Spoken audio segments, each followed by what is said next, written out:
A very good morning to you all, ladies and gentlemen, dignitaries on the dais. I see Mr. Dinesh Shastri, Swastika Basu, Dr. Rajesh, and others are joining. BP Sarkar is already there. Please come to the stage. And before we start, I request our safety officer, Mr. Mukherjee, to give a safety brief of this hotel, please. Yeah.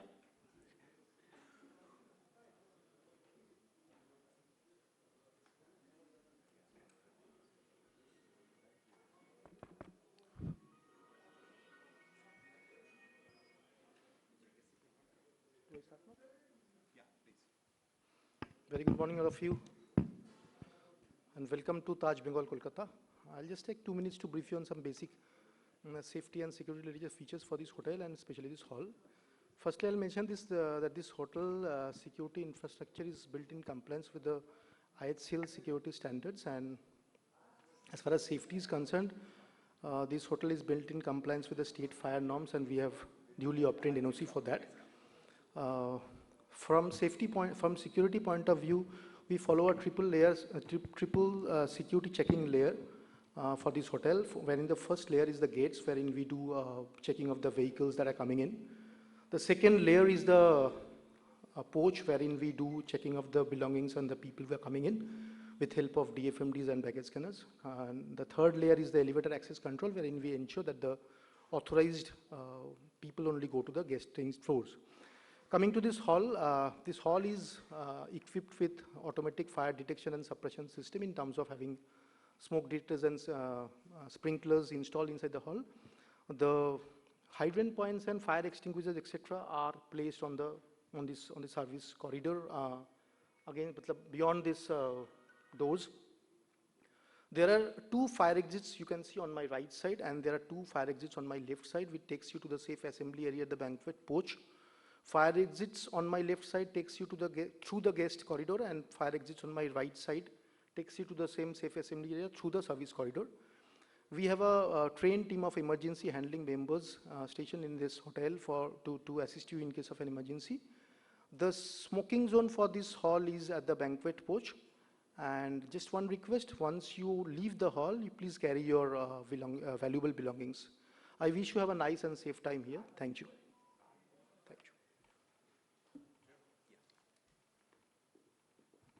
Thank you very much, Mr. Mukherjee, for the safety brief. I once again welcome you, dignitaries on the dais and off the dais, ladies and gentlemen. A very good morning to you all, and welcome to the City of Joy. This is as you know, this is the 6th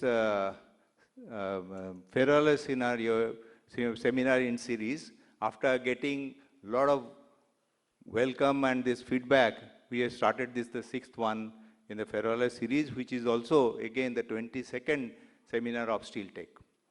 And Steel Tech seminar is successful because of you people all the way. People have come, a lot of people have come here, and even in this difficult time, people come from overseas. We find people from Finland, USA, Canada, and some more people are expected because of this reason could not come. Anyway, there's a lot of other people also joined from domestically from different industries, and our seminars are successful because of you people. The people are from government, people are from industry, people from research, like IIT Kharagpur, Jadavpur University, KNU, and technology suppliers like Tenova and others, and all of you. And a big round of applause for the people who have come all the way. Thank you very much. And this is, as I mentioned, this is the 6th subject and a contemporary subject for this industry. And ferroalloys, as you know, is very important for the steel making. And ferroalloys industry has to be successful and a very important part of the steel input, which is also a great foreign exchange earner.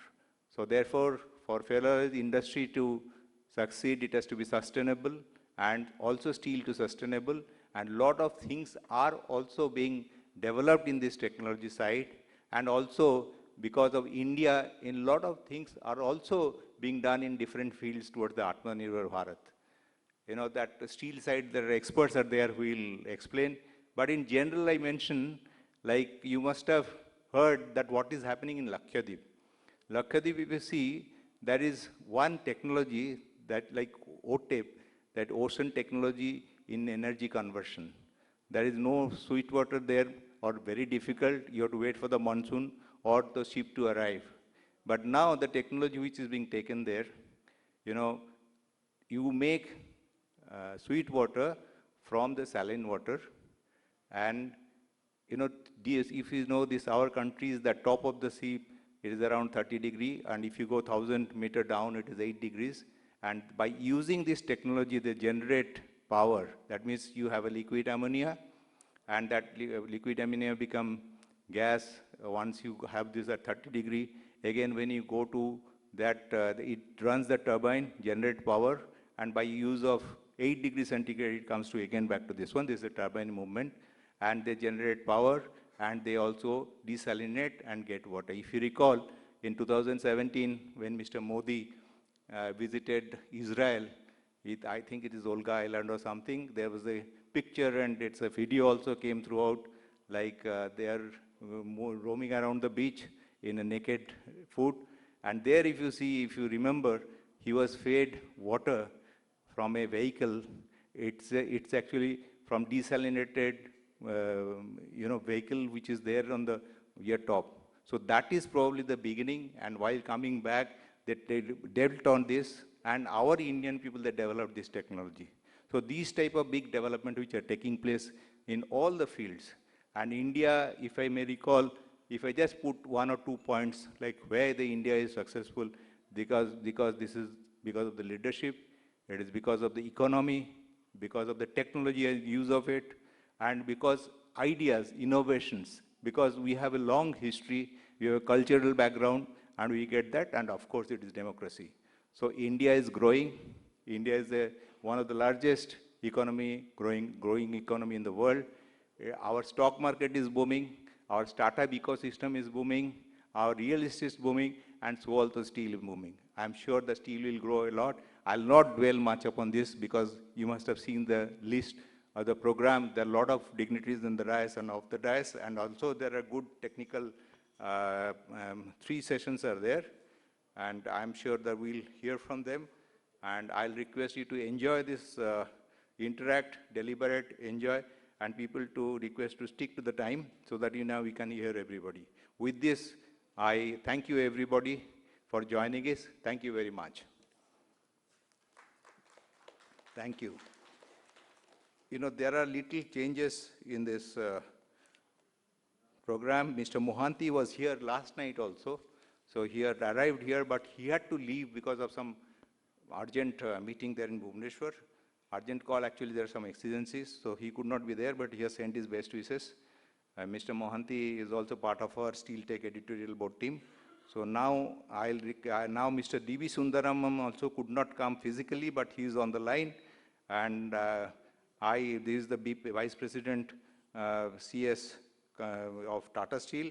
And before I handing over, it's a pleasure to give a few lines, although everybody knows him. Mr. Sundaramam joined Tata Steel as a graduate trainee in 1990 after completing his BSc in engineering in the mining discipline from NIT Roorkela. He has worked in various capacities for 35 years in the coal iron ore mines of the raw material division and the ferroalloys division, and has served as a principal executive officer to the CEO and MD Tata Steel. He is currently working as the Vice President Corporate Services at Tata Steel and holds a first-class mine manager's competency certificate in coal from DGMS. In 1999, he completed the General Management Program at XLRI Jamshedpur. In addition to various international training programs conducted within India, he has also attended the following programs such as Tata Group Executive Leadership Development Program in UK, training program at the Sustainable Mineral Institute, Brisbane, Australia, Senior Executive Management Program, CDEP, France, Global Leadership Development Program. He is currently the President of the Mining Engineers Association of India, and he has published several papers on sustainable mining and innovation. At present, he serves as the Director of the Governing Board of Tata Steel Mineral Canada Limited at the Tata Steel Foundation. He is the Chairman of TSUIL, TSSL, and TSSEZ and the members of several societies. I can go on, but with this small brief, he could not come physically, we'll have him online. I request Mr. Sundaramam to just give his address, please. Thank you. Thank you, Mr. Pritesh Sen. Hope I'm audible. Yeah, you're audible, loud and clear, and we can see you also properly. Thank you. Please carry on. Thank you, sir. So, good morning to everyone who are present on the dais and off the dais. Mr. Pritesh Sen, Mr. J.K. Chatterjee, Mr. Sarkar. First of all, let me compliment all of you for the Steel Tech team for successfully conducting this seminar, because everyone is aware that the uncertainty which is prevailing currently, and also the way we are seeing the political, geopolitical tensions which are happening. Despite all these things, when first he approached me, I was a bit tentative that how would it happen on 10th. But the way, the resolve which they have shown, I think this has successfully started, and I believe that we are going to conduct it successfully, and also whatever the recommendations would come out of the discussions, we would reach out to the concerned regulatory authorities to make the business much easier. So my colleagues who are sitting on dais, Dinesh, Swastika, Dr. Rajesh, and all the dignitaries who are off the dais, some of the original manufacturing industries, the people have come, and also from government, people who are representing the government. Warm welcome, and also good morning to each one of you.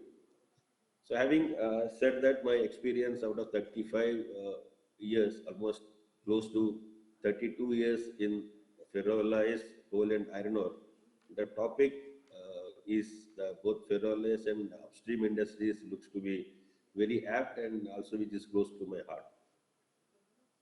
So today we see if I see, begin with a simple thing, steel may shape our skylines, but ferroalloys, iron ore and coal shape the very strength of steel. These upstream industries are often seen as commodities, but if you ask me, in reality, they are strategic enablers of national development. Iron ore is the backbone of steel.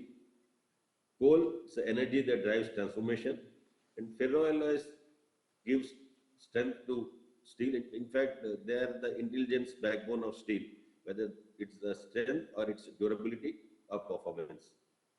So definitely that topic is apt at this juncture, because we are also at a critical inflection point. As far as India is concerned, I just reading yesterday's newspaper, Government of India has decided 400 million tons should be our target to achieve under Atmanirbhar Bharat by 2035. It's not only production to reduce the emissions by 25%, the carbon emissions by 25%. I think both these numbers, key performance indicators are doable. So on one side, definitely there is rapid urbanization which is happening, infrastructure expansion is happening, and energy transition. In fact, we have now become the third biggest renewable energy producer in the world now. On the other hand, definitely there are climate pressures, resource constraints, and global supply chain disruptions, which we have been seeing for the last 5 weeks. Earlier, we faced such a huge global chain disruptions during COVID, and now we can see all these in the last 5 weeks when the war between, among, I don't say between is only for between two countries, but among the Gulf as well as Iran, Israel, and America. So that's why I think the supply chain, when I say that strengthening of supply chain has become the utmost importance given the uncertainties prevailing in the world. I think India in particular, the advantage we have, the strategic advantage is it's among us world's largest iron ore producer. We have rich reserves of manganese and chrome. We have rapidly growing steel demand ecosystem. I think last year we consumed 7 to 8% steel. With 7 to 8% steel consumption and between 6 to 7% GDP, I think definitely India is poised to become, though we are the second largest steel producer, but we would be able to reduce the gap between the first China and us. But at the same time, there are some challenges which we are facing. Energy intensity, all of you appreciate that ferroalloys are power guzzlers and energy is required for that. And we are internally also, within the country also, we are facing many logistics constraints. And we are import dependence as far as coking coal is concerned. Almost except one or two companies which have 80, which have got 10 to 20% of internal coal use, but rest all the integrated steel players are importing coal. Some of them are importing 100% coal from outside. This is a major challenge as far as India is concerned. And also there is a transition from definitely volume-driven industry to value-driven and sustainability-focused ecosystem, as I mentioned. Now, that focus of the industry is how do we mine sustainably, how do we process sustainably, and how do we make sustainable steel, which is going to last for the decades to come. So I would like to touch upon briefly on three things: where we stand today, what is changing, and what lies ahead. As far as iron ore is concerned, definitely it's our strength, and predominantly it's available in Odisha, Jharkhand, and Chhattisgarh. And it is definitely a competitive advantage as far as iron ore is concerned. If I put coal, there are two types of coal, thermal and coking coal. Thermal coal is definitely, it's still, we are 70% dependence on coal as energy. So it is, the energy mix is very high in India. So that's the reason why we are still dependent, and also that is what is our strength. But yes, as far as coking coal is concerned, we are not very much into it. And if the Jharia action plan, if that gets implemented in toto, I believe there could be a lot of coking coal that could be recovered before that which gets burnt. I understand the government of India is also totally focused on Jharia action plan. They are also touching many of the industries so that alternate employment could be provided to people who are going to be shifted from there. As far as ferroalloys are concerned, I know there would be a lot of discussion on ferroalloys going forward, but I would only touch that from ferrochrome, which is dependent on stainless steel. Ferromanganese, definitely it gives hardness and strength. And ferrosilicon is for electrical and specialty steel. So, in a way, these ferroalloys play a lot of important role as far as the specialty steel is concerned. And India is definitely one of those 4 or 5 top ferroalloys producing countries in the world. If you ask about what are the structural challenges which we face when we talk about ferroalloys as well as iron and coal, definitely, as I mentioned, it's power intense, and rising tariffs, they impact the global competitiveness, because if any state, if you see, it is between 6.5 to 7 rupees the power tariff, then definitely the cost of ferroalloys becomes very high. How do we bring in hybrid power system? How do we bring in renewable energy to reduce the power cost? That is a challenge in front of us. As far as iron ore is concerned, yes, we have quantity, but the way we wanted to now touch upon the quality is going to be an issue, because all our iron ore mines, now they are getting into a band of 61 to 63%, and many of them are less than 60% iron content. Whereas if you want to move to other ways of producing steel or with the DRI pellets and all, then you require 65 plus to 67% iron ore, which is definitely a challenge as far as we are concerned today. And the major challenge for iron ore, in fact, through Indian Steel Association the other day, 2 days back, we were representing to government of Orissa, saying that inland logistics need to be improved. It could be rail logistics, it could be the road logistics, it could be the slurry pipeline, or it could be waterways. The focus is there, both for government of India as well as the current state governments, but the expedition is required. It needs to be expedited, because even with all the delays, all the clearances and all that, you can open up a mine in 3 to 5 years. You can open up a steel plant in 3 to 5 years. But the logistics are not matched to this, then definitely the evacuation becomes a major challenge. And as I mentioned, import dependence on coking coal is also a challenge for us. And the major challenge, if you see, as far as steel industry is concerned, it is the cyclicity which is there. Earlier, these cycles used to be 3 to 5 years. Now, You can see H1 and H2 also there is cyclicity we can see in the steel industry. The uncertainty has gone up, and one has to be most cost competitive and efficiently driving the steel plants to be there to sustain and survive in these, can say, uncertain times. So the big shift which I would look is moving to even critical minerals also. Excuse me. Because critical minerals in a way are going to be the future, as well as you can see that today compared to what it used to be some time back. Today we are also going more towards electrical and electric vehicles and all, where you require the battery minerals. So critical minerals are going to play a good role in that. And also for national security also we require this. So the shift has to happen from the major minerals, though that is the topic today, to critical minerals as well.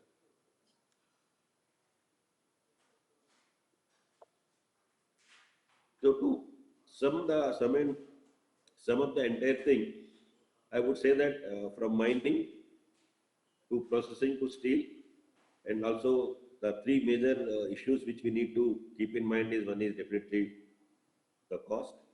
Cost control is very much essential because if we want to compete in the global market, we need to have some control on the cost.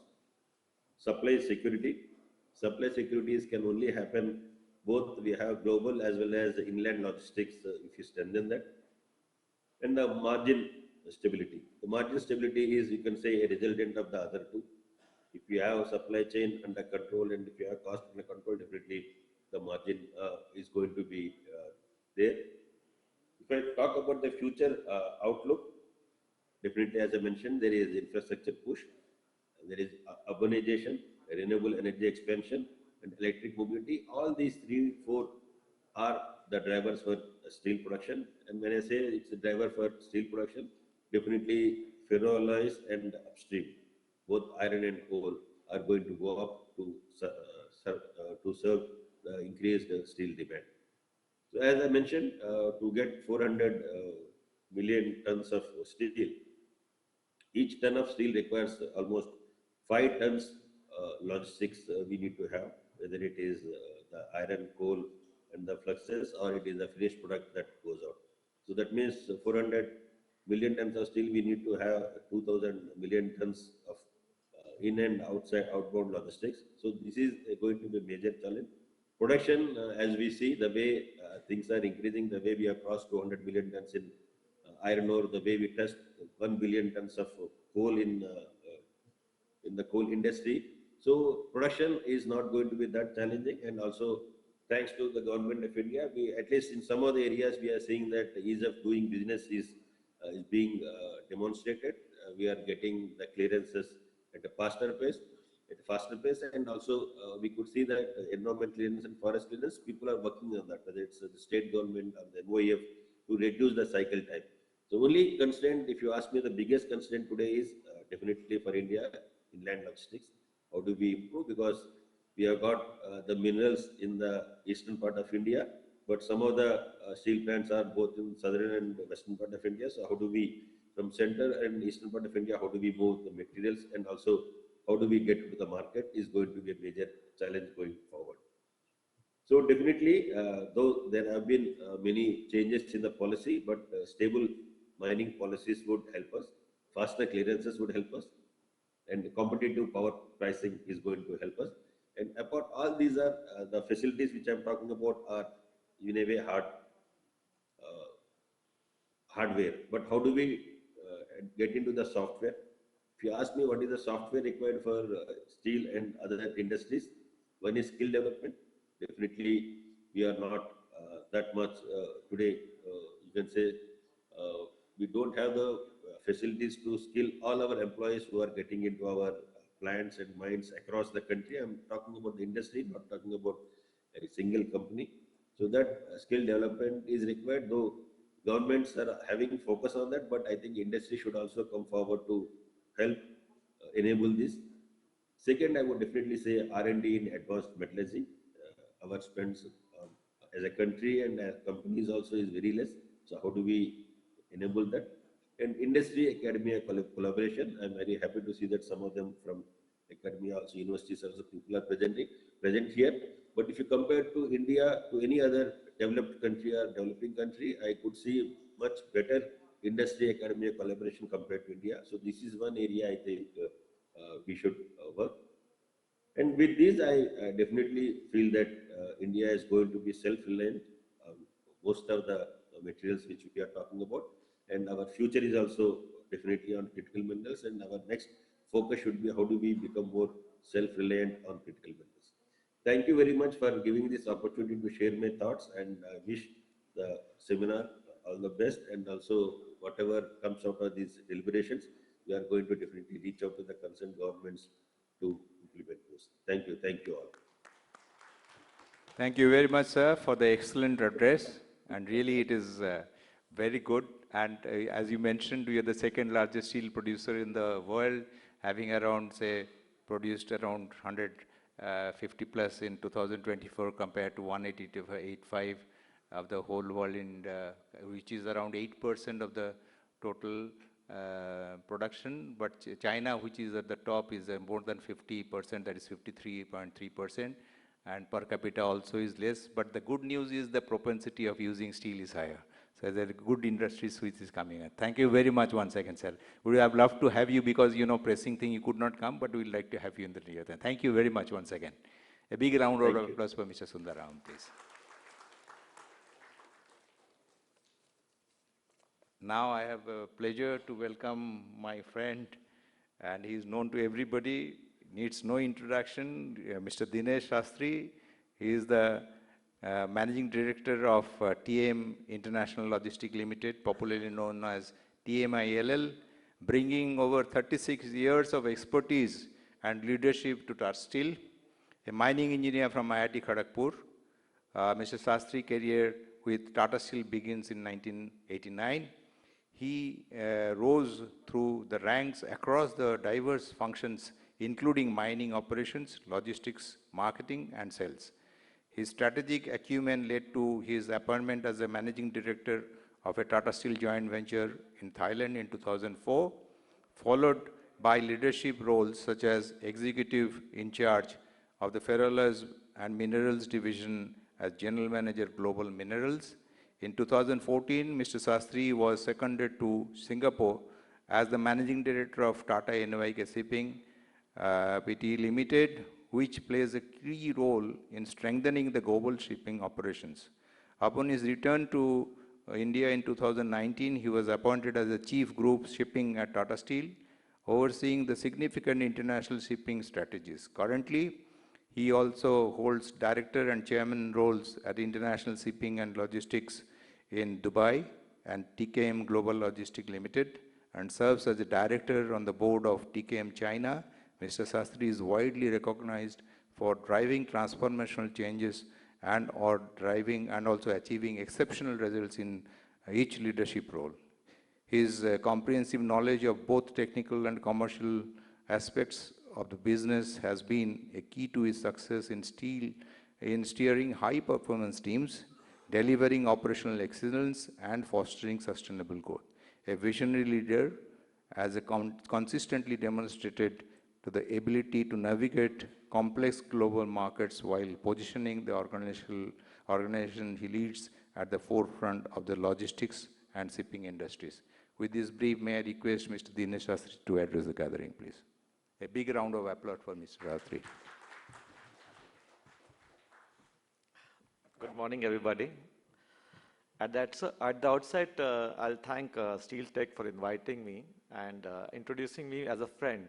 And I'm assuring you that my speech, whatever it is worth, will be shorter than the description of my experiences or lack of them. जब कुछ नहीं होता है तो ज़्यादा लिखा जाता है. So somebody has been very creative in writing my bio. I'll have to go and fire them when I go back to my office. My association actually is more of a friend of the industry. I started off my formative years in the mining and ferroalloys industry, and thereafter, and ever since I have retained a lot of goodwill within, and maybe people have retained the goodwill because I left the industry. Be whatever it is, I get invited every time, and I'm asked to speak a few words. I promise you I'll speak only a few. But this is more about nostalgia for me. And this seminar has been very aptly named as International Seminar on Ferroalloys and Upstream Industries. When we started off way back in the 80s and early 90s, ferroalloys was the only actually global or international business within the steel setup. A lot of us have probably worked for or have been associated with 100% EOU units. They were challenging times. The industry has shown immense resilience and has today gone from strength to strength. It gives me a lot of pleasure to see that wherever initially the subject matter of discussions were very mundane, like, basic power costs and, cost disparity between South Africa, et cetera, et cetera. And today we are standing and competing with the rest of the world on equal terms. So a lot of good things have happened, and I wish the industry all the very best.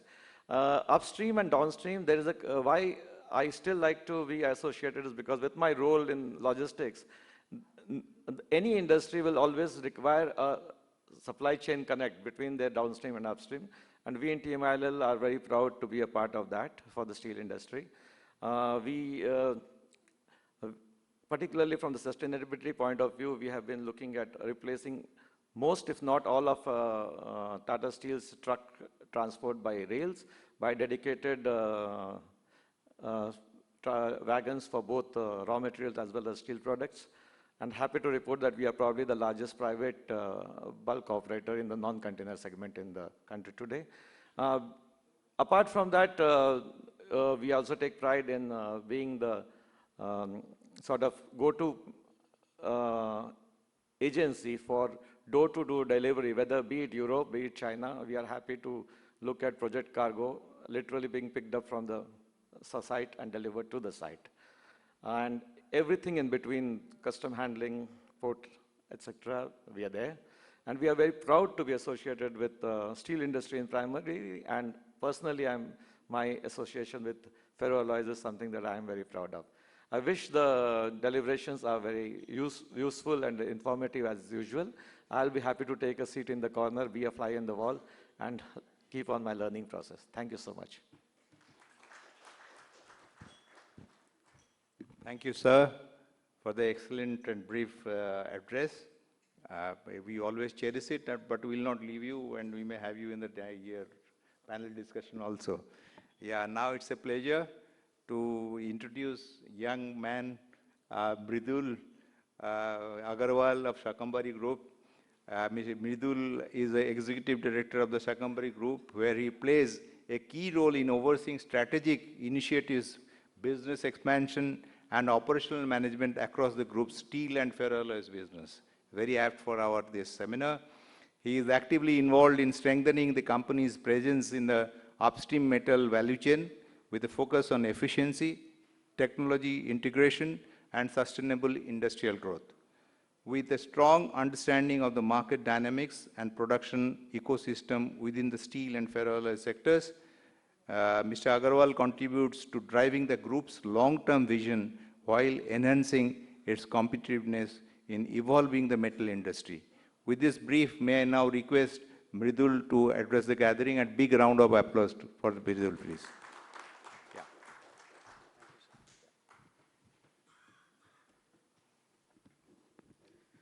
Good morning, everyone present here. First of all, thank you for having me over here, not just in the seminar, but also on the dais. It makes me feel very proud that I could make it here. I would like to first thank Steel Tech and Sir PK Sen sir for the honor of addressing this gathering. Steel Tech has been at the conscience of this industry for quite some time, and it has brought together producers, technologists, policymakers, and academia, and that is a testament to its enduring vision. The global ferroalloys market is on a strong long-term growth projection. It is projected to expand from USD 60 billion to about 130 billion by 2035. This, of course, is supported by growing steel demand coming from India and other developing countries, and also the want of new and specialized grades of alloys out there. And there is reason for confidence in the export front, especially when it comes to ferroalloys originating out of India. More and more countries have become more and more welcoming of Indian origin manganese alloys and other forms of alloys as well. Um, that is because a lot of other origins which were predominantly active before, such as South Africa, Georgia, Kazakhstan, their output has reduced for some reason or the other.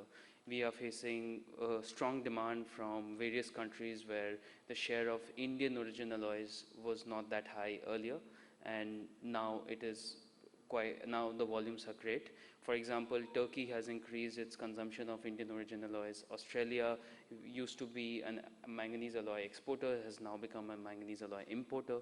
And similarly, we are facing demand from United States as well, where South Africa used to be one of the predominant suppliers, but now not so much. I would be remiss to not acknowledge a near-term headwind that we are facing. The Middle Eastern crisis has driven up costs of everything, starting with logistics. And as dignitaries before me mentioned that in order to make 1 ton of steel, you would need approximately 5 ton of raw materials and hence 5 ton of logistics. When it comes to manganese alloys, you would need 2.5 tons of raw material, that is just manganese ore. We are not talking about reductants at the moment, but yeah, you would need 2.5 tons of manganese ore to make 1 ton of manganese alloy.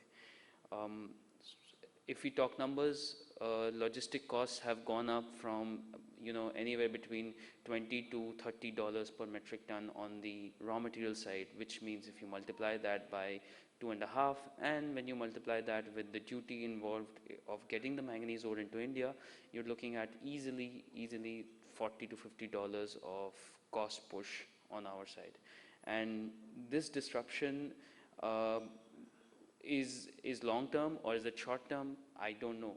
I don't think anyone knows. And because this has driven such amount of volatility in the market, there will come a time where a lot of companies would end up booking some or the other form of stock losses. Maybe my customers who are buying the alloy from me, maybe myself who's bought ore at such high prices, maybe the miners themselves who have committed freights and then the freights come down, right? But the long arc is clear. India has talent, the resource, the growing domestic market, and an expanding global footprint. The question before this room today is not whether Indian ferroalloys will matter globally. They already do. The question is how much faster can we make that happen? I look forward to this day of rich deliberation, and I'm confident that we will leave with ideas worth acting upon. Thank you. Thank you, Mridul, for your excellent brief address, which is covering not only India, but also international scenario, which is there. I always tell Mridul, when I see him, I feel very happy that he takes care of his health very well, and he's also taking care health of Shakam very well, it is going up, and wish you all the best.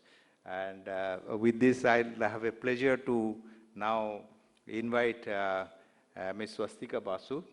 I'll briefly introduce Swastika. I'm now seeing after a long time, but it's good to see you, Swastika. Ms. Basu brings over 30 years of distinguished leadership experience from Tata Steel, where she played a pivotal role in group strategic procurement, corporate finance and risk management, and also the project management. Her expertise in value chain integration, economic drivers, and transformative warehousing solutions has been instrumental in driving operational excellence and strategic growth. A recognized industry leader, Ms. Basu has received prestigious accolades including Star Deputy Leader Award in the TBEM Assessment Cycle 2024 and the She Maker Catalyst Award at the She Makers Summit 2023 for her contributions to fostering inclusivity in manufacturing.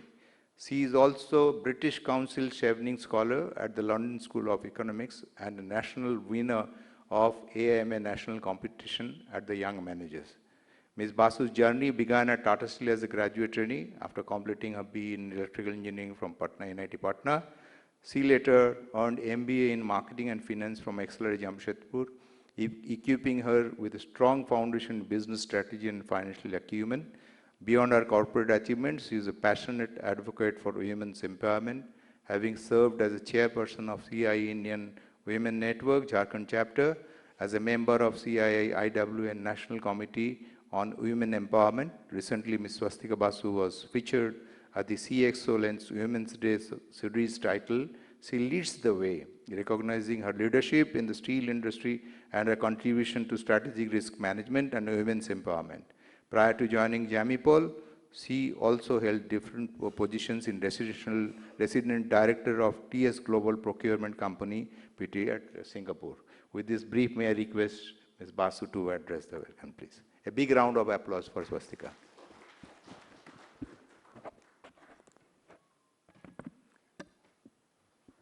Thank you, Mr. P.K. Sen, for that introduction. Again, it's very embarrassing to sit there and hear. It actually makes you feel, okay, you have had such a long journey. So that feeling is there. My, esteemed members on the dais, Mr. P.K. Sen, Mr. B.P. Sarkar, ladies and gentlemen, a very good morning to you. First and foremost, I thank Steel Tech, Mr. P.K. Sen, for giving me this privilege to stand before you for this inaugural address. We've had some good, address from the earlier, dignitaries like Mr. Sundaraman, Mr. Agarwal, Mr. Dinesh Shastri. Okay, so my association, although I'm not a mining engineer, but my association with ferroalloys goes a long way because I've been in, because I was part of the group strategic procurement. I have been involved in all parts of the ferroalloys, and I worked very closely. Since I've joined Jamipol, I can see a direct connect with the ferroalloys industry also. So I'll just dwell on certain important things. There are very good sessions lined up throughout the day, and I'm sure you will discuss a lot of these things. But I would just like to focus on a couple of things. I think ferroalloys is a strategic pillar of steel making. I would like to start with that. In an integrated steel plant, ferroalloys contribute to approximately 7 to 10% of the total cost of steel production, and you've heard that for 1 ton of steel, 2.5 tons of ferroalloys required. So, and India is now on a strong growth trajectory with ambitions of reaching 300 million tons of steel in 2030, and as we heard, about 400 tons of steel by 2035 and 500 by 2047.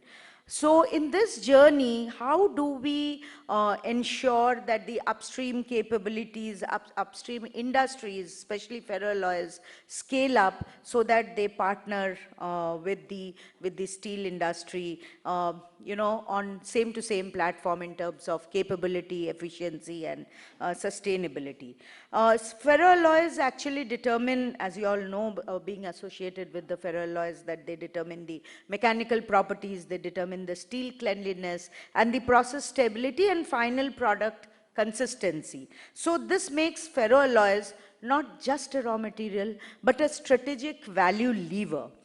There were some, from the broader industry standpoint, there would be some key challenges, and I think logistics is one of the key challenges which has emerged today with the global uncertainty, the geopolitical uncertainty, because if you have to, and I'll come to why it is a challenge for this industry specific, but there are other challenges which are there in the future, like, if there is a demand for green steel, then there will be a demand for green ferroalloys. So how do we ensure that? That is one challenge. And of course, efficiency continues to play a very important role, because while there has been a lot of improvement in the industry, there's still a significant scope for recovery, enhancement, and reduction in specific consumption. Power cost, etc., have been discussed since time immemorial. But what I would like to highlight is the resource security and the raw materials. You know, India is well endowed with the chrome ore, however, it remains constrained in terms of the manganese resources, resulting in a continued dependence on imports. So while the country produces, coming to numbers, about 2.5 to 3 million tons of manganese alloys annually, around 25 to 30% of the high-grade manganese ore requirement is met through imports. And that is what my other dignitaries on the dais and Mr. Sundaraban mentioned, that we are, you know, in this geopolitical uncertain era, there is a lot of imports, and logistics plays a key part. But a substantial portion of the domestically available manganese ore is of low to medium grade. And a key limitation to these ores is the high quantity of phosphorus content, which translates to about 0.25 to 0.4% of phosphorus in ferromanganese, depending on which processing route is used. This poses a significant challenge, and as phosphorus is a tramp element and not desirable, especially for high-grade steel and quality critical steel grades. So this scenario actually calls for a strategic and an innovative approach, which may enhance the utilization of indigenous low-grade ores, so that, you know, our dependence on imported ore and hence dependence on the logistics is reduced, and it is also in line with Make in India by the central government. So how can we do it? We can do it by developing effective in-process dephosphorization and desulfurization solutions during the ferroalloy production itself. And that is where I would like to bring in Jamipol. I come from Jamipol. Jamipol has an extremely, you know, it has 3 decades of history in steel refining, especially in dephosphorization and desulfurization, which can play a pivotal role in utilizing low-grade ores which are available in India, thus having a more sustainable and self-reliant ferroalloy production. Jamipol's, you know, how we can, you know, pitch in. We consider ourselves to always be, as a steel solutions provider, but as a critical link between ferroalloys and steel. Jamipol's deoxidization solution plays a crucial upstream role by effectively reducing the dissolved oxygen levels in molten steel, and thus favorable conditions are created in using more ferroalloys. So ferroalloy addition can improve. Since the oxygen potential of the steel bath significantly governs the alloy recovery, controlling it ensures minimized oxidation losses and hence yield of ferroalloy elements.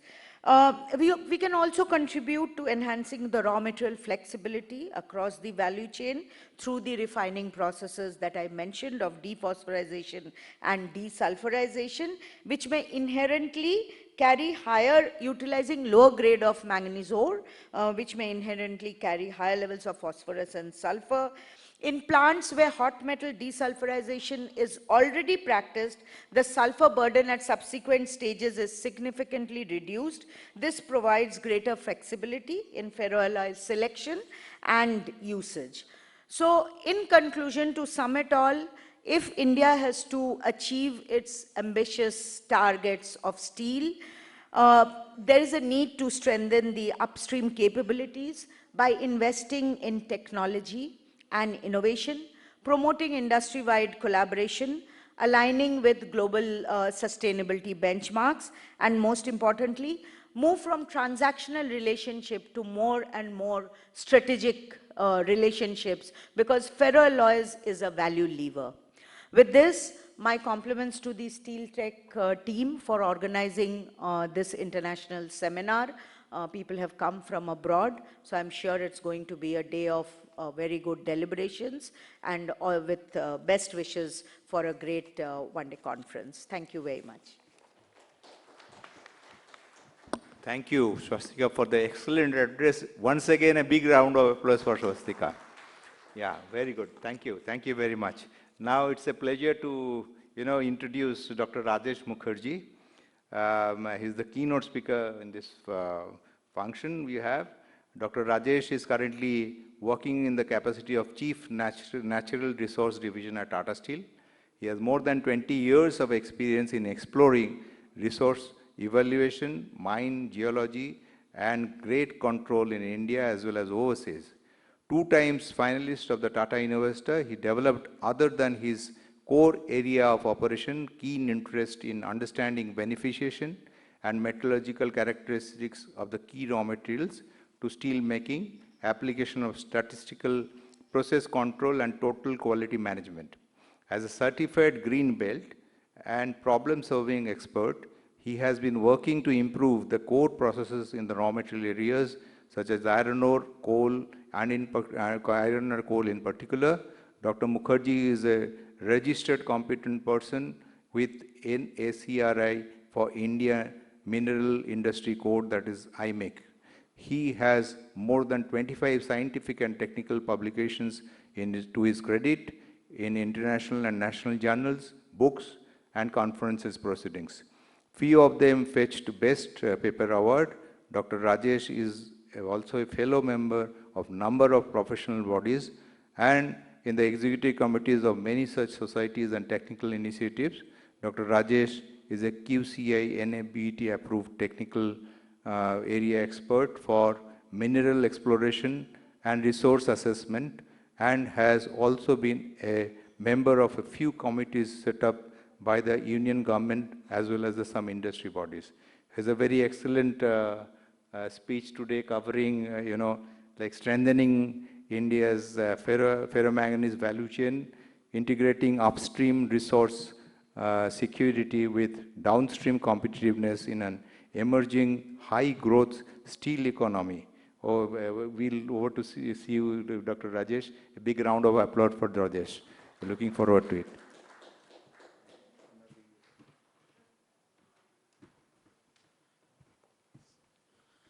So thank you, Mr. Sen and Steel Tech for having me here.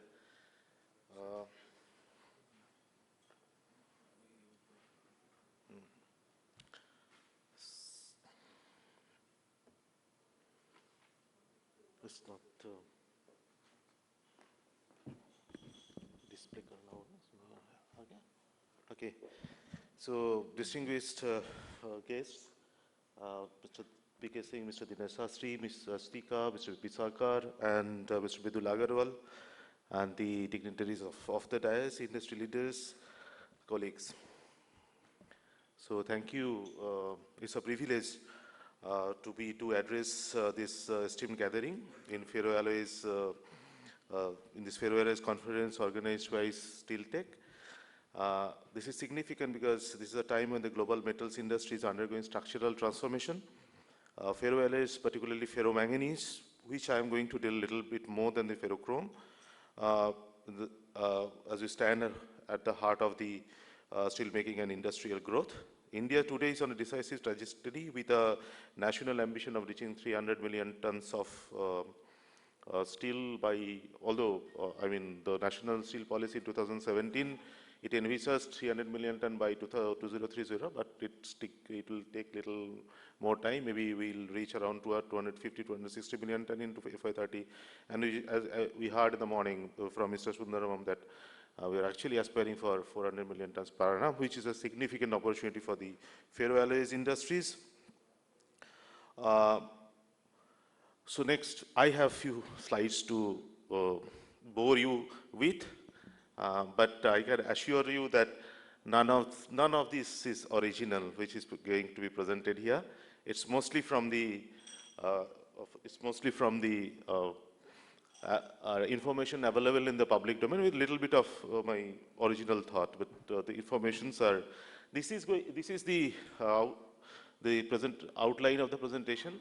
Broadly, I'll not follow exactly the flow, but I'll try to touch upon these aspects. So we started with manganese ore because I belong to the upstream part of this value chain. And then the challenge, Sastika also mentioned about the challenges with quality, and we're not having enough reserve. We have enough resource, of course. And the quality constraints that we are having, uh, which of course, since there are certain constraints, so we are too much dependent on the import, and which is in the current geopolitical situation is going to be a strategic risk that we are feeling the hit quite a lot. And then some possibility to coming out of this through beneficiation through agglomeration we do not know, because this also increases the cost pressure, which Mridul has mentioned actually. And then maybe key forward.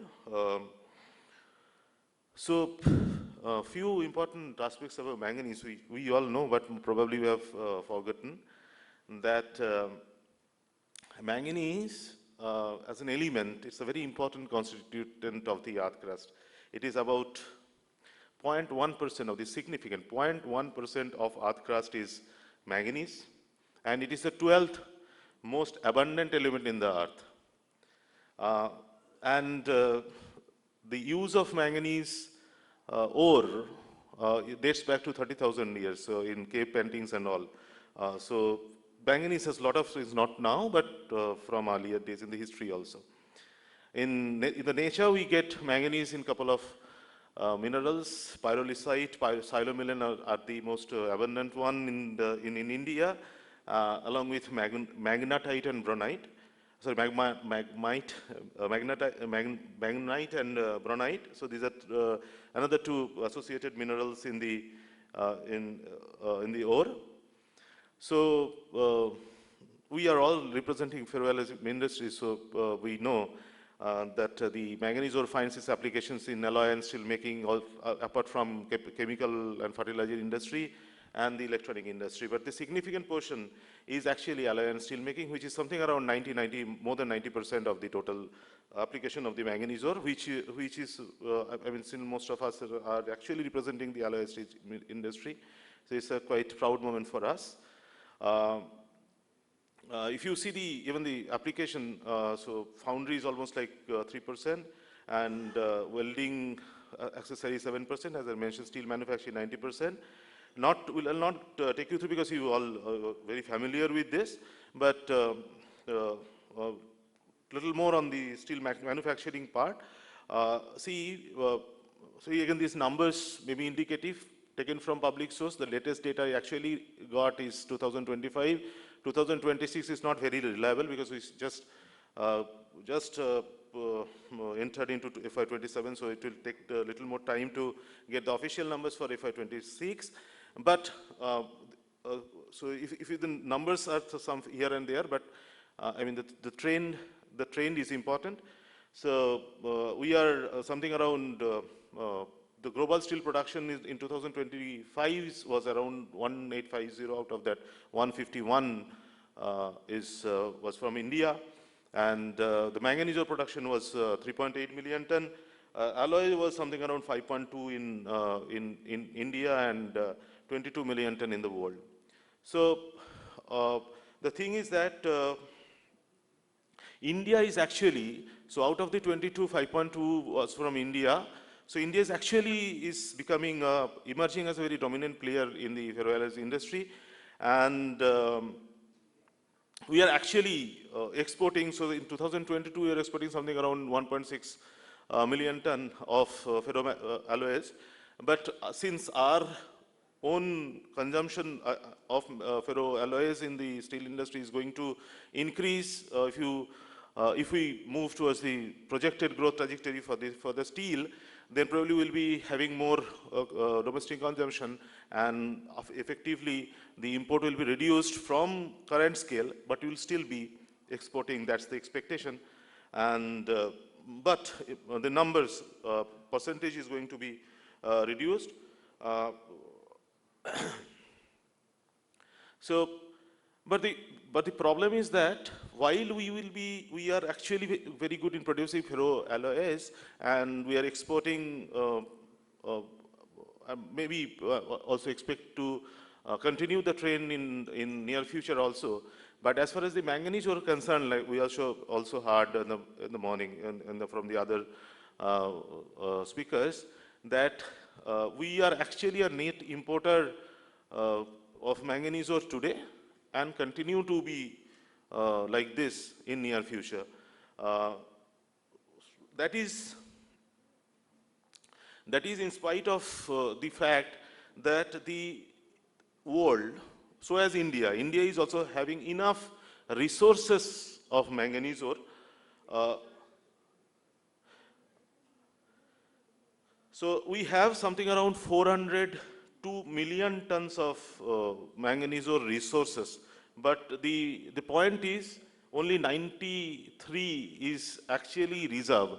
So the resource to reserve conversion in India is very low. Unless and until we move this status, we will continue to be remain like net importer, although there is a potential to become exporter as well. So if you see as per the latest statistics, Odisha has something around 44% of the total manganese ore resources in India, followed by Karnataka and Madhya Pradesh. Out of that, that 402 million tons, I mean. But in case of reserve also, Odisha has significant 31%. But again, the resource to reserve conservation is only 19%. So which is a very sorry state of affairs. But it is not, because when we talk about resource to reserve conversion is lesser, sometimes we actually think that the exploration is not enough. But it is not only exploration. Even if you explore, there are certain challenges to convert the resources into reserve. One is the mineability, whether 100% of the ore can be mined, because there are many issues, geopolitical issues, there are environmental concerns. There are, even if you mine, will we be able to beneficiate? Because I'll show you one slide, because hardly we use 20–30% of the material actually we are mining because of many other constants. So unless and until we beneficiate, unless and until we agglomerate, we will not be probably able to use the total resources that is available, and it will be very difficult to convert the resources and reserve. But it is quite important, because unless and we do that, in current geopolitical situations, our import dependency may jeopardize the industry, which is not a very desired thing. So, like I mentioned, that when you mine 100 tons of manganese ore, typically in Odisha Joda sector, not in Madhya Pradesh, which we can deal separately. So out of this 100 million ton, what we do, because it is as of now, it is a very much manual labor intensive process. So out of that 100 million ton, we screen it out, 50% of this, which is plus 20% manganese, actually goes for the manual ore processing. Out of that, we get only 30 tons. So 100 million ton we mine, 30 ton is the product we are actually usable directly, and rest 20 tons, or the 40% of the material actually goes to the sorting yard, and then some miners use a screen plant, and the mineral reject is produced.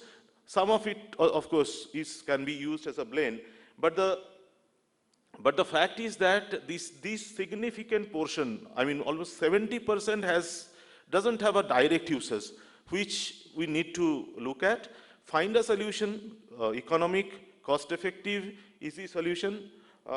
Unless and until we do that, it will be very difficult to actually change the status from net importer to net exporter of manganese ore, even if we have resources. This is a, structural problem in our manganese ore, of the characteristics, apart from the quality challenges that Swastika has mentioned, and the beneficiation is going to be a significant, is going to play a significant role in this. So, this, but the issue is that the ore that we are having in Odisha, which is 44%, which contains the 44% of the total resource and 31% of the total reserve of manganese ore in India, which is quite significant, is actually structurally very complex. And to beneficiate, we need to grind it to a very fine level, sometimes to below 40 micron.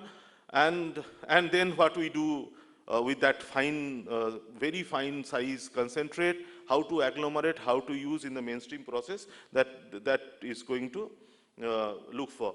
So this is the summary of the challenges and the expectations of the technology.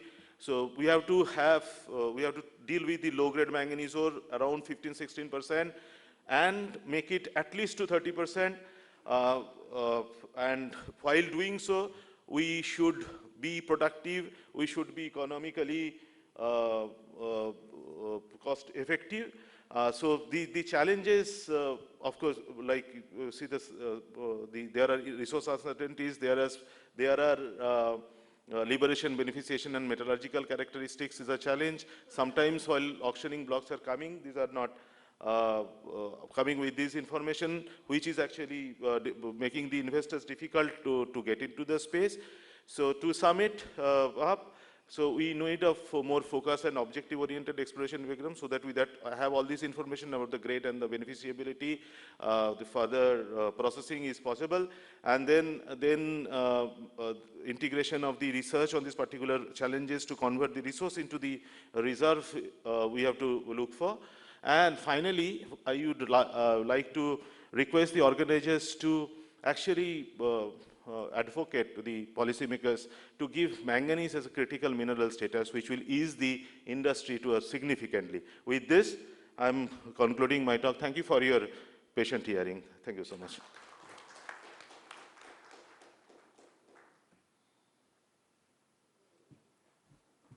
Thank you, Dr. Mukherjee, for the very good speech. We would love to hear more because of time constraint. We would think that next stream is coming. And now I request Mr. B.P. Sarkar, our editor, consulting editor, to give a vote of thanks for these people, please.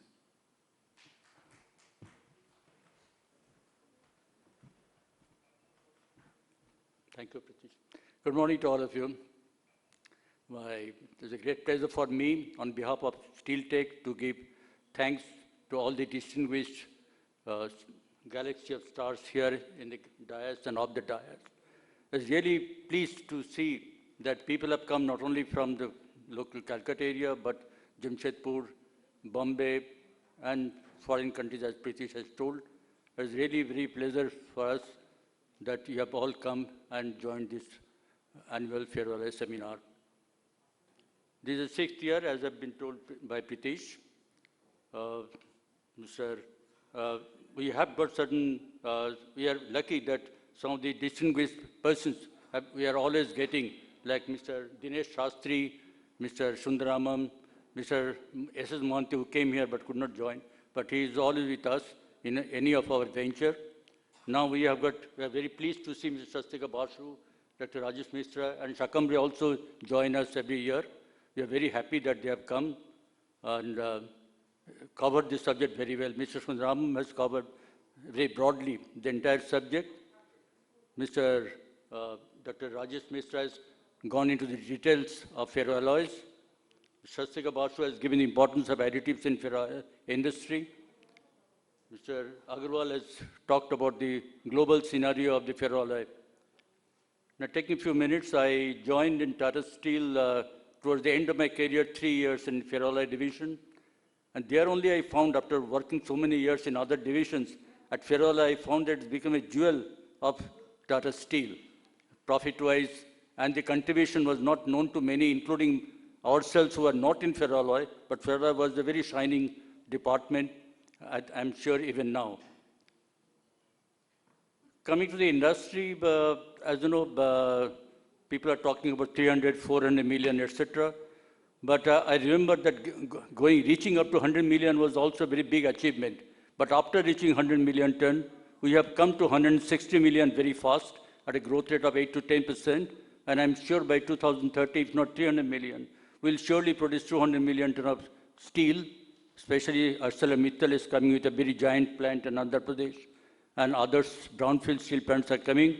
So 200 million, that means for Mr. Dinesh Shastri and others who are in logistics, it's a very big task to handle about 800 to 1,000 million tons of raw materials and steel for sustaining 200 million.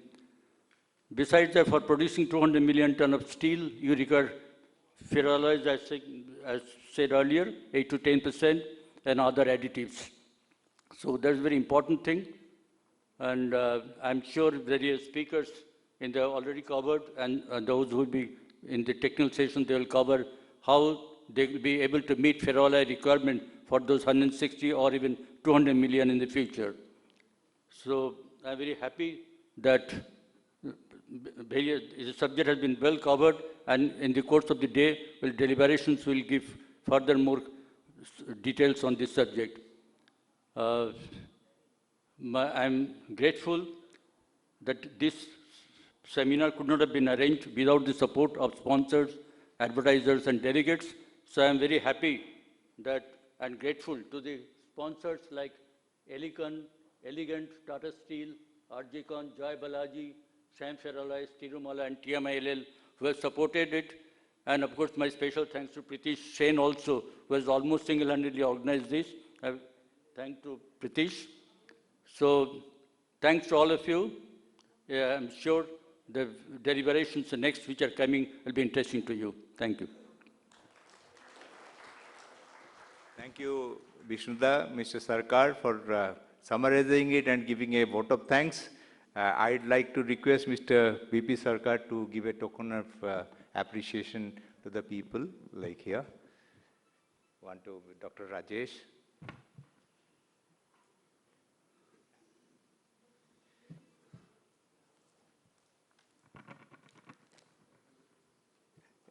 A big round of applause, please, to Mridul.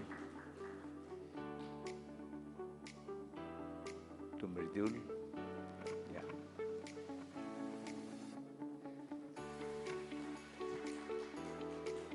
To Swastika, madam.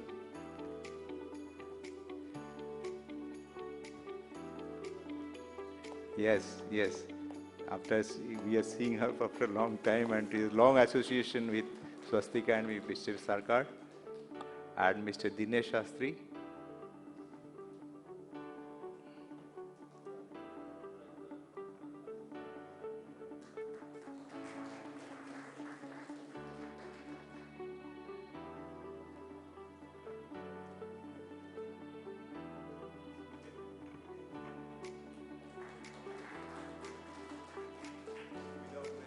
Thank you very much, all our dignitaries, Dinesh, Swastika. Actually, a group photo, yeah.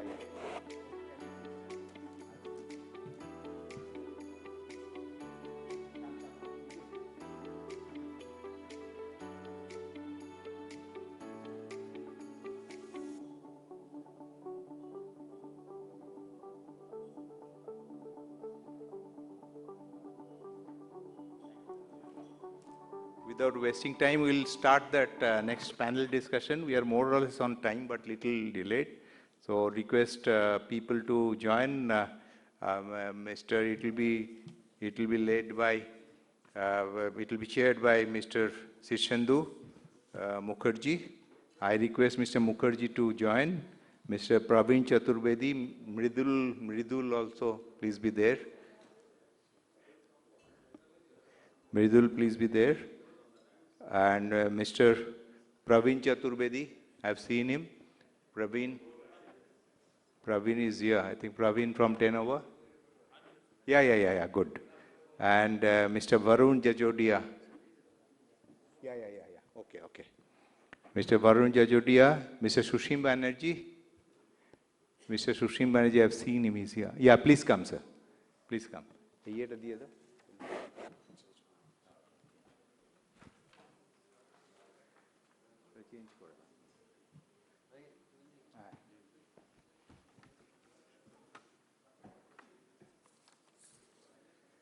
Mr. S.K. Nandi, the founder and MD of Macnon Consultancy.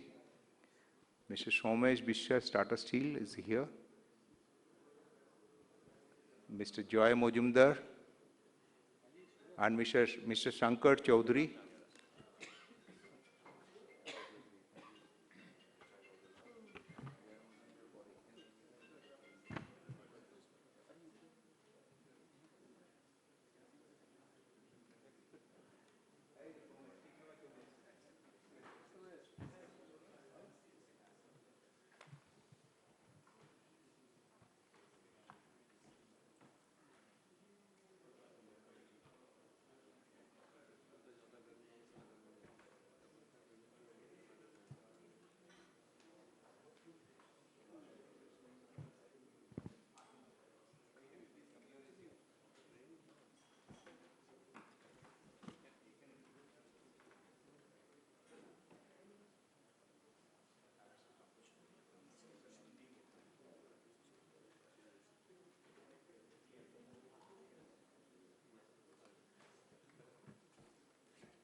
Yeah, Mr. Sharma is here.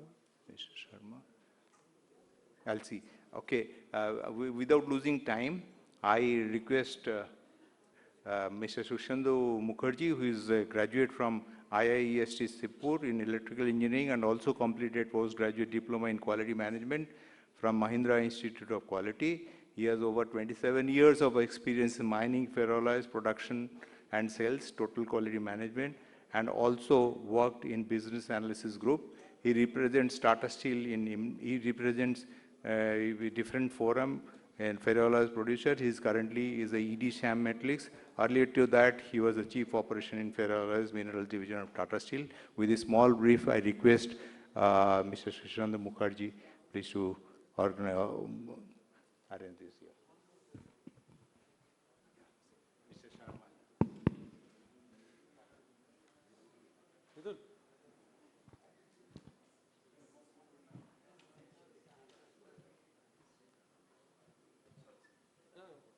So good morning, everyone. So I think we have covered a lot of points in the morning, but I have also noted down a couple of points which was discussed, but not deliberated. Maybe we have about an hour, about 1 hour 15 minutes, we can deliberate a little more. So if I have to look back Indian industry, I would look at it from 3 perspectives that I have written. One is obviously mining, second one is manufacturing. When you say manufacturing, steel ferroalloys are interconnected, so I am not differentiating between steel and ferroalloys. Supply chain is very, very important for the industry. I think when I say supply chain, it is not merely even steel and ferroalloys. It actually covers the entire country. When you look at supply chain, it is more so because of the situation that we are having today. And we deliberated a little more than that. The point which is also critical, and I have probably mentioned it in the last Steel Tech also, the skill part of it. Skill development, availability of skill. And the last but not the least is on technology and research. I think these are top 5 things in my mind, and I will also request my fellow panelists to deliberate something that if I have missed. But if I have to give a summary, and everybody knows that India is about 150, 160 million tons of steel, close to 300 million tons of iron ore.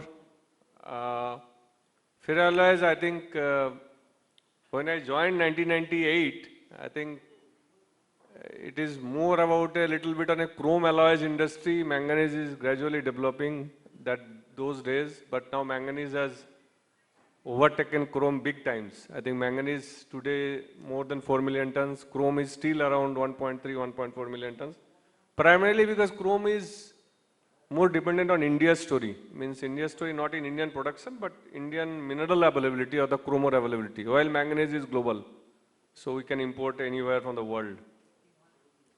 If I look at coal, I would say, I was looking at some figures. I think Coal India will produce more than 1 billion ton this year. And India's import of coal has come down by 80%. I think it's very, very difficult to believe. But that is what Coal India has done. And I think the government of India is also preparing a roadmap, or it is almost in the final stage, wherein we are looking at coking coal going up to 130 million ton in next 5 to 7 years. I don't know how many of us are aware about the figures. So India spends about, if I have to talk about INR, close to 1.3 trillion INR in importing of coking coal. So that's the number. Government is continuously looking at it. While it both, so I think it was easier for India to increase production through Coal India for thermal coal, and gradually we are moving towards producing more coking coal. And if that happens, I think the import bill, the government of India is the major target of bringing down imports, still will hover around, I think, oil and natural gas. I think that's something that we don't have, but what we have, can we exploit better? I think that's what government is looking at it. And before we open the discussion, I think the last point for all of us is, okay, so the India's GDP. I think India is growing somewhere between 6 to 8%. Different research firms have different numbers based on the baseline data. But if you look at the data, I think it's about 7 to 8%. I would say that's about 7%. But steel grows about 1.2 to 1.3 times of GDP. So therefore, steel should grow around 8 to 9%. And in a rough calculation, that means that if India is about 150 million tons, so India would need close to 13 to 15 million of steel, additional steel every year. And that's a big number. So therefore, if we are today at about 165 million tons, I would say we need about 220 million tons by 2030. And it is most likely, maybe it will be good that if I am wrong, that India needs steel and steel will come through import route. Because the projects, whether MNS or JSW or Tata Steel or even a lot of secondary producers have decided it will take shape maybe in 5 to 7 years. So I would say from a balance of supply point of view, steel will continue to be a good time going forward. Because there's not a lot of steel will be produced in India, but the demand will continue to grow in India. That's a good sign. And if I link it to ferroalloys, particularly manganese alloys, I think manganese alloys, India is the largest exporter today.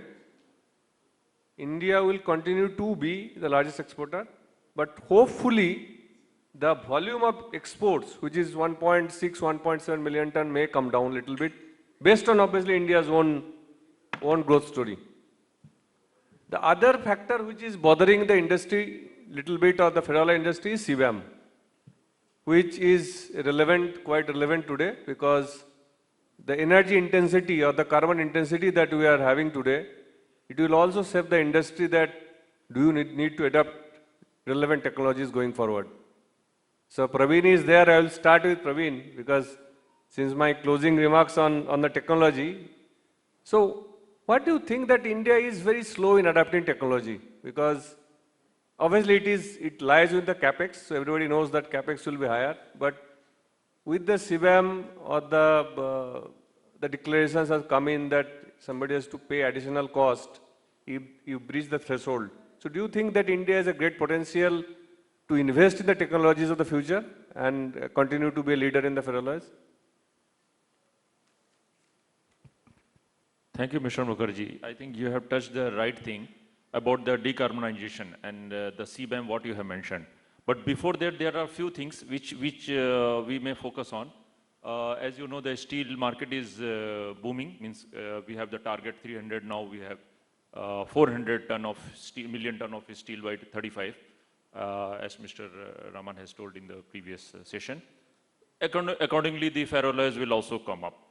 So more important is that demand will definitely be there. Demand is not going to reduce, and the winner will be there who is making the ferroalloys in a smarter way. So one, we have already discussed about the energy intensity, that is more important. Of course, that is the thing, because in India, most of the energy that is coming from the thermal energy, but now with solar and all, we are coming with the renewable energy also, that will also reduce the carbon footprint to some extent. More importantly is that we should have the process efficiency, in which how we can reduce the electrical energy, dependency on the electrical energy. Dependency, of course, we cannot reduce it, but how effectively we can use it. That is by various digitalization, like the energy optimizer, some of the things which we can do, because you know in ferroalloys what is going inside is the mass energy balance and of course the material. So energy, if we are able to efficiently use and increase the yield, because in the previous session we were also discussing about the poor quality of the raw material. So whatever raw material is there, we have to maximize our profit, because margin is going to be much more important. What Mr. Mridul will also agree, because he is a businessman. So he has to make the things, of course, in an economical way, in a sustainable way, and also meeting the challenges about the decarbonization, what we are discussing, whether it is scope 1, 2 or 3, including the logistic. So those things, if we do, definitely we will be able to make it. So this is my say that yes, definitely the cost of the product will increase, but as I always say that yes, the customer is willing to pay for that green ferroalloys if we are able to make those product. Because once upon a time, you know, efficient thing and those things why I'm referring to. In Kolkata, you might be seeing once upon a time there were a lot of ambassador cars, but now those has been replaced by Suzuki and Toyotas and other things due to the efficiency, because of the fuel consumption, fuel economy. Likewise, if the technologies are available in which we can, if we cannot replace it, but at least we can reduce it, we can optimize the energy utilization through various technologies which are already prevailing elsewhere. Because making ferroalloys, whether it is in India, Ukraine, Russia, Iran, US, wherever it may be, the chemical process remains the same, metallurgical process remains the same, mass energy balance remains the same. The only thing is that how effectively, efficiently. In the previous slide, in the previous session, we were discussing about the South Africa.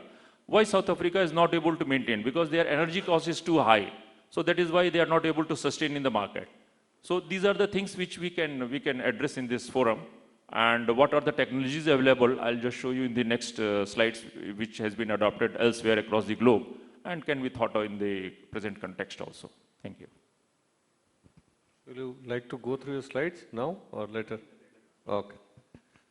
So, Binaji, I think you have, I would say you were the pioneer of thinking differently, okay, in India. And you have done a lot of improvements over many years in terms of carbon, in terms of energy.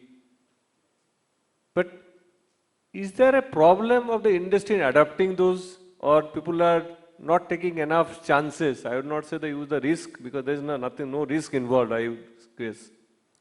But the transformation of doing something, or transformation of industry, or changing our thought process, that we need to adopt new technologies, new processes. Do you feel that we are doing enough or we are not doing enough? Thank you very much, Mr. Sindhu Mukherjee. Good morning to all the fellow panelists or fellow who are on the dais, and all my friends present. As Mr. Mukherjee told, that there are challenges in accepting whatever is coming to us. But it is mostly, I think, in our perception. The difference is there in the perception. Whatever we think as a cost, if we think differently, then it might be an opportunity. Because cost pays back for itself if we go deeper into the chemistry of it. For example, Dr. Rajesh, he presented about availability of usable manganese ore, which is only about 20 to 30%, rest is going in the fines. But then this gives us an opportunity how the fines can be extracted and beneficiated. Now, if we put an energy in the beneficiation and extraction, then it pays back in form of a compensation in the manufacturing process. This energy will be compensated in the manufacturing process because of the size reduction, and size reduction will facilitate better productivity. Only thing is, we have to take out this manganese through various processes. Same for the steel.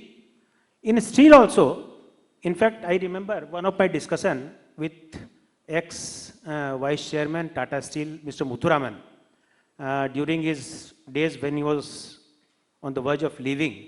I was in Chennai, and I asked him, sir, how do you see the future of iron ore and steel industry?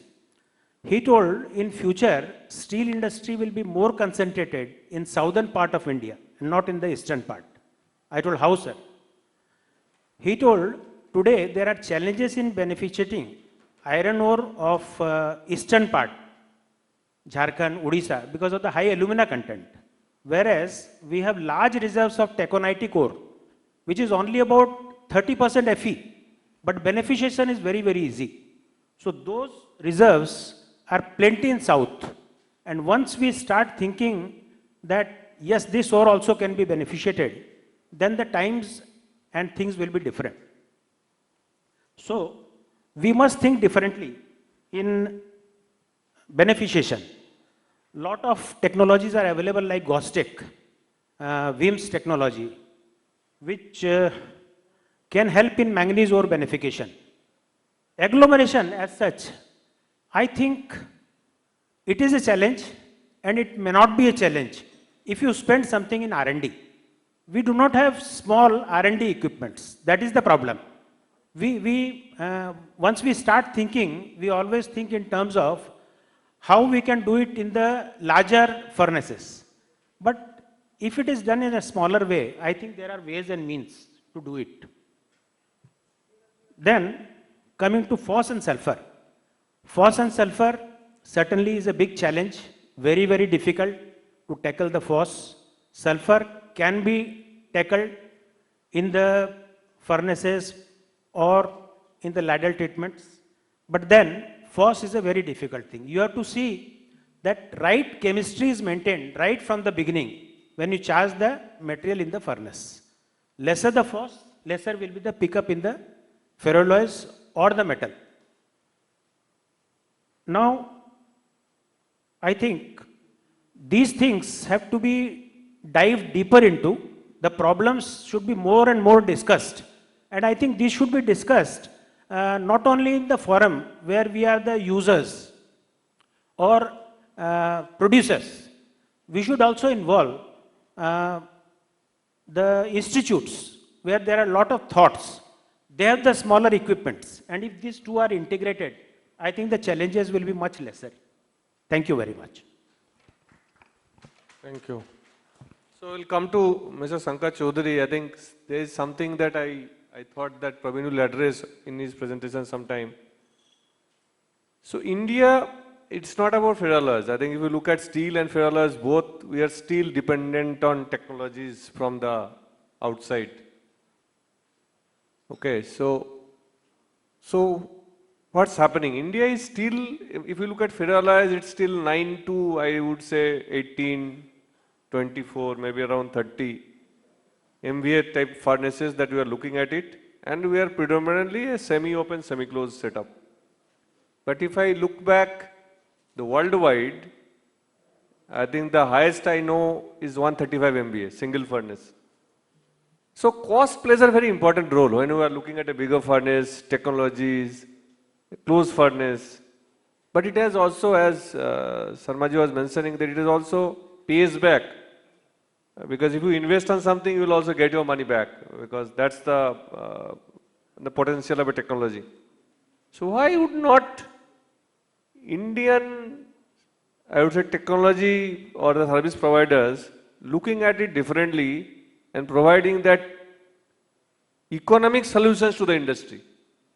If we look back that something can be done in India, I'm not, so also it will be a part of Atmanirbhar Bharat, I would say that way, that if India starts converting the smaller furnaces into bigger furnaces with a closed technology, so I think it's something that I have been observing for the last 25, 27 years, but it has not taken any shape in India even today.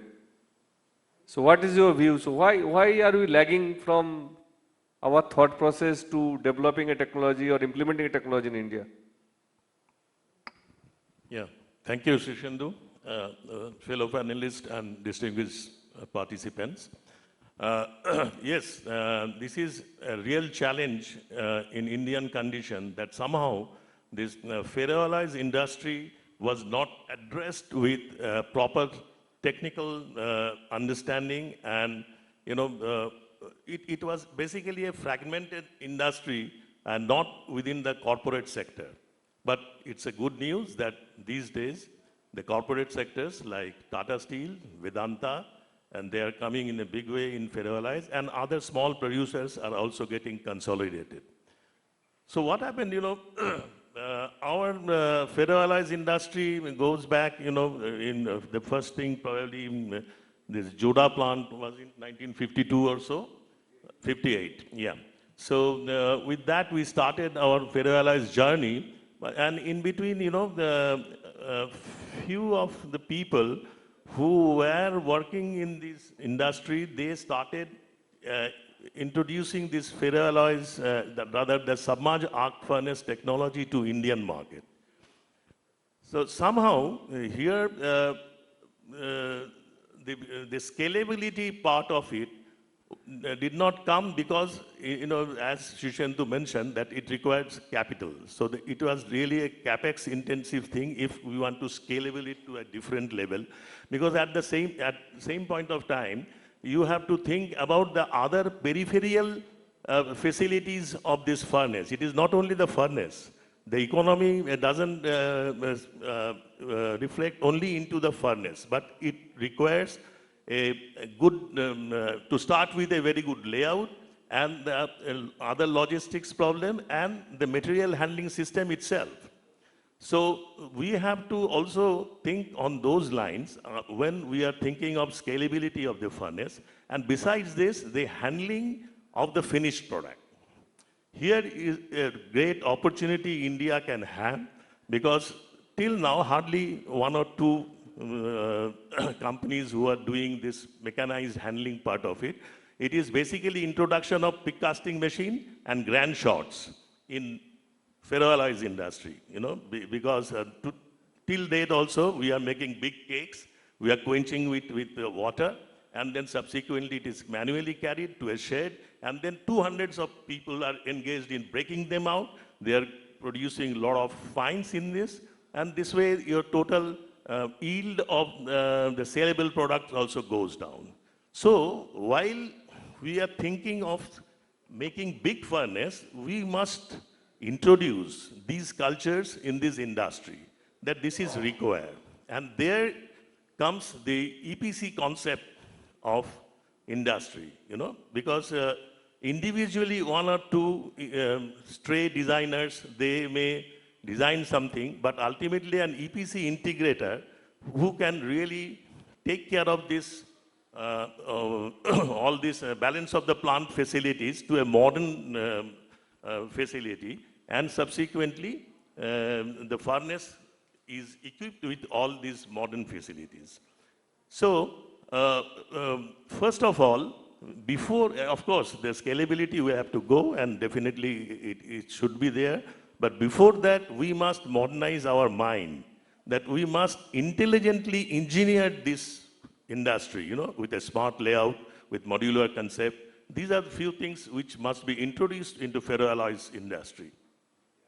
So if I take a 9 MVA furnace, today it is very crudely material is handled, it is charged into the furnace, and if you charge something into the furnace, something will come out. With this principle only our ferroalloys industry is working. So we have to really train this industry to handle smarter technologies and improved way.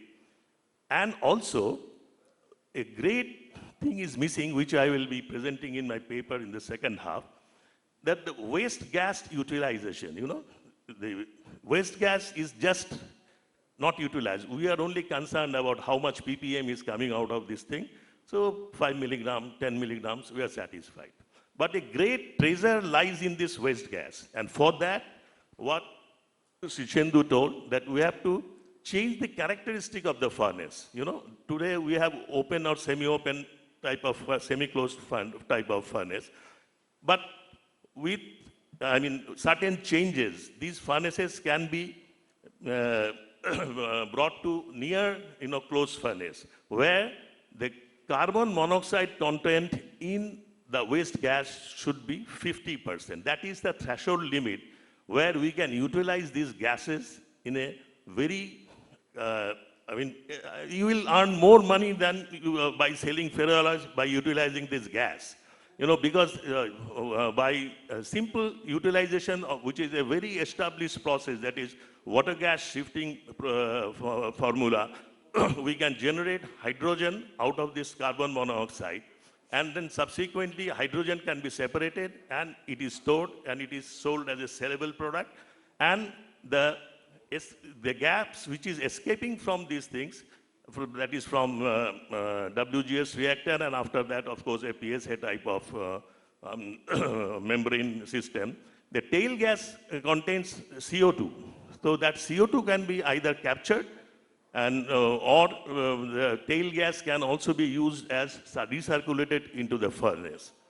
So with this, and this decarbonization part, when you monetize, so it also gives you money. So you get a product which is hydrogen, which is as per Indian government target that we should bring the green hydrogen price to $1.5 per kg. So if but today it is 400 to 500 rupees a kg. And secondly, the carbon dioxide is sold at 20,000 rupees a ton minimum. And of course, by carbon credit, you can earn minimum 2 to 4 crores of rupees. So with this, a tremendous EBITDA boost can be obtained. But of course, it requires investment, and that investment can be recovered within 2 to 3 years of time. And all the process involved in this are established process. This WGS reactor, then PSA type, these are the two basic things. And before that, the gas cleaning part of it. So I think first we should change our mindset in this industry to improve this industry to a stature where it can match with the steel industry. Because steel industry has gone up in a tremendous way with the level of technology and the people and the training. But ferroalloys industry, not. Although it is one of the most important element in steel making. So I will request all the manufacturers as well as we EPC people and also the institutes to develop such pilot, and it can be, see change in the total industry. With that, I will say to answer of Srishendu that yes, big furnace can be done. It is not a not a rocket science. It is we have to only introduce ourselves into that mindset, and we can do it. And our institutes and our consultants in India should take leading role in this, and manufacturers should. Ferroalloys producers should back up that initiative. With that note, I will conclude. Thank you. Thanks. So Mridul, I think you started the day with India's glory, India's presence across the globe. Obviously, when the war started, we are importing crude from 27 countries, moved up to 40 countries today. All of us are feeling better that we don't have shortage in the oil in the petrol pumps. So if we have to look back, that India has emerged as emerged stronger in last couple of years as far as I would say primarily manganese alloys, obviously because of concerns at South Africa, Australia and other places. Majorly because of power tariff and the productivity level or the cost, I would say in some sense, the fixed cost part of it is relatively much cheaper. If you have to give a number, India's income in terms of dollars is still less than $3,000. Okay, so that's not so great for Indians, but that's some good news for the industry. So if you have to look back and say that next 5 to 10 years, where do you think that Indian ferroalloys industry would reach? Because as per our estimates, manganese alloys consumption will further grow by 2 million tons in next 5 to 7 years. So what is India's role in taking the market share of that 2 million tons? Thank you, sir. A very interesting question indeed. In the next 5 to 10 years, as steel production scales up in India, when we go from 150, 165 million tons as of now, all the way up to 300 million tons and further after that, we would be seeing a lot of demand generation for manganese alloys in India itself, right? And quite a lot of times when I'm interacting with few of our customers, few of our sophisticated customers abroad, I get a question every time which I'm not able to answer. They ask me that, hey, India is, trying to increase its steel production rapidly. You want to double your steel production in the next coming 5 years, 6 years by 2030. Do you think that there will come a point in time where the government will stop the exports of manganese alloys or other ferroalloys coming out of India, and they would want to reserve that for the domestic steel industry? That is a question that I get from them, which I am not able to answer. But the sentiment behind the question is more important. The sentiment is that they, companies outside India who are consumers of manganese alloys are starting to have that question mark in their head that domestic consumption of manganese alloys in India is growing. So there might come a point where material may not be available for us, right? So circling back to Sir's question, that where do I see the industry in the next 5 years? Strong demand, no doubt, because we are seeing supply getting curtailed in other parts of the world, and we are seeing demand generation happening in India. So it's giving a very major bullish indicator to me. Obviously, it does not mean that prices will rise, profitability will rise. No, what it means is that no manganese alloy smelter in India would have trouble selling their material. As long as they can produce it for a cost-effective price, they have access to good energy prices, they have access to they have access to the right raw material. I don't think sales is going to be an issue for anyone, which means that there's going to be ample demand. There's always going to be home for the alloy that any smelter in India would produce. There is also a trend that we are seeing is there's a lot of specialty grade manganese alloys that have started to be produced in India over the past 2 years. Something that was not the case before, when other origin smelters were more aggressive and more active.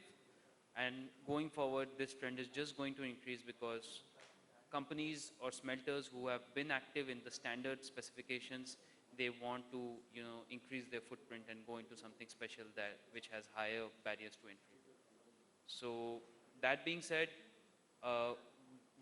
we are seeing a lot of we are foreseeing a lot of demand in the next 5 to 7 years, and as a result, there's going to be a lot of reliance on there's going to be increased reliance on imports for manganese ore, which some dignitaries, they pointed out very nicely that the local ores that we have, the domestic ores that we have, they are high in sulfur and phosphorus and also silicon for that matter, which consumes a lot of energy at the end. They are high in a lot of elements which are not favorable for us.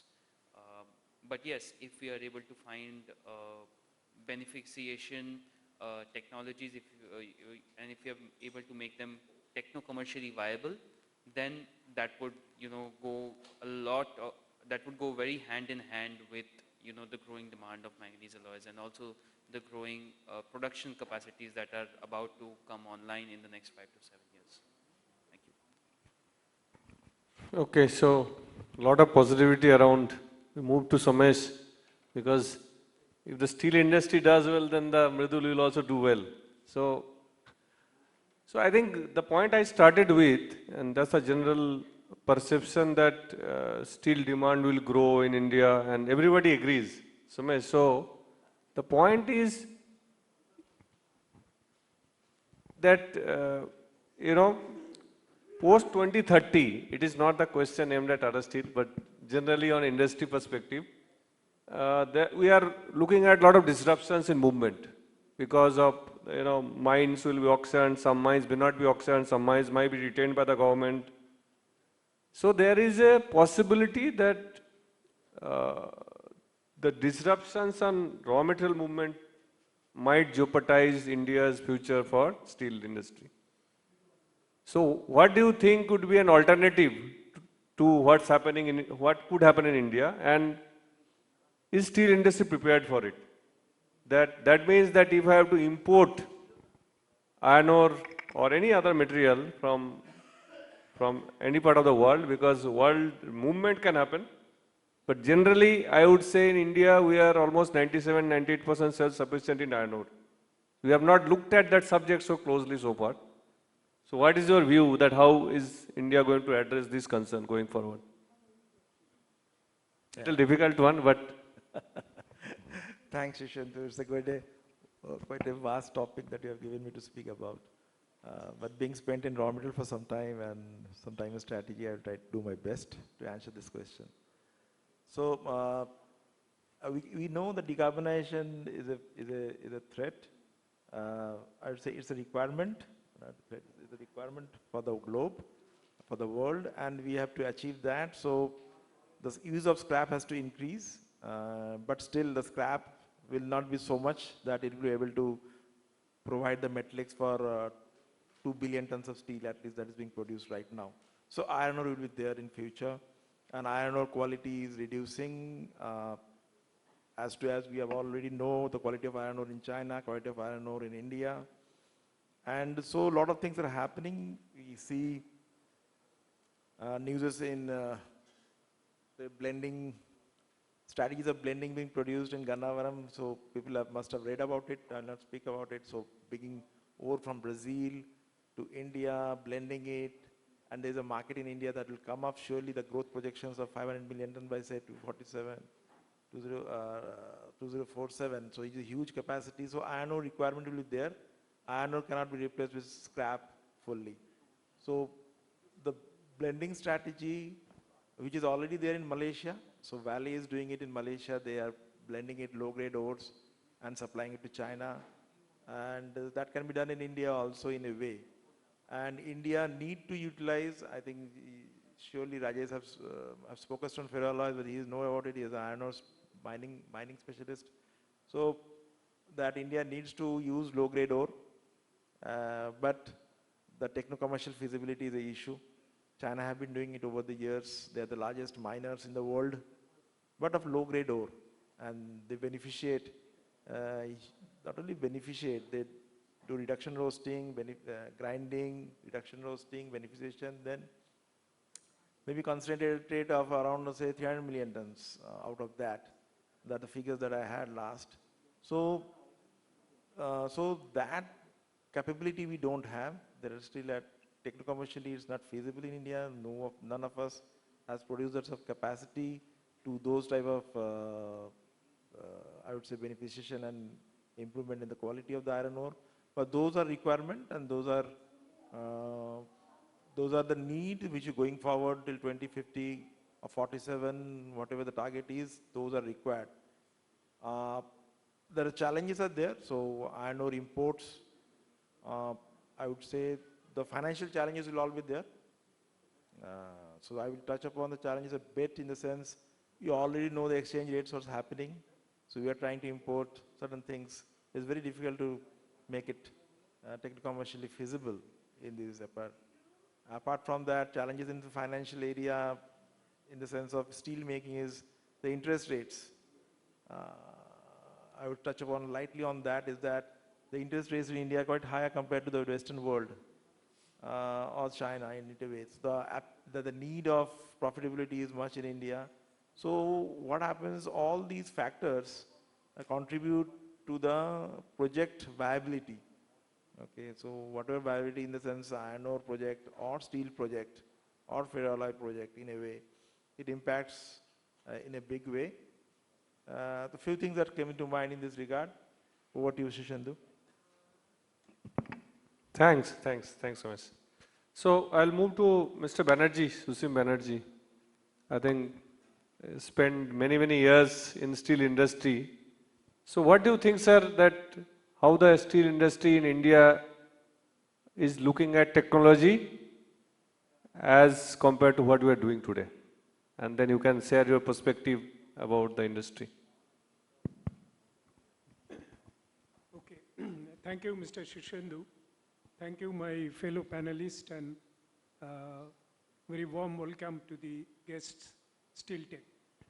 At the outset, I must thank Mr. P.K. Sen, Mr. B.P. Sharkar for inviting me to share my thoughts on steel industry. Because as in the morning, we have been hearing about ferroalloys. Now the whole health and growth of ferroalloys industry must be dependent on how steel industry behaves in the future. So far, for the last 3 years, steel industry has been one of the fastest growing sector in the global market.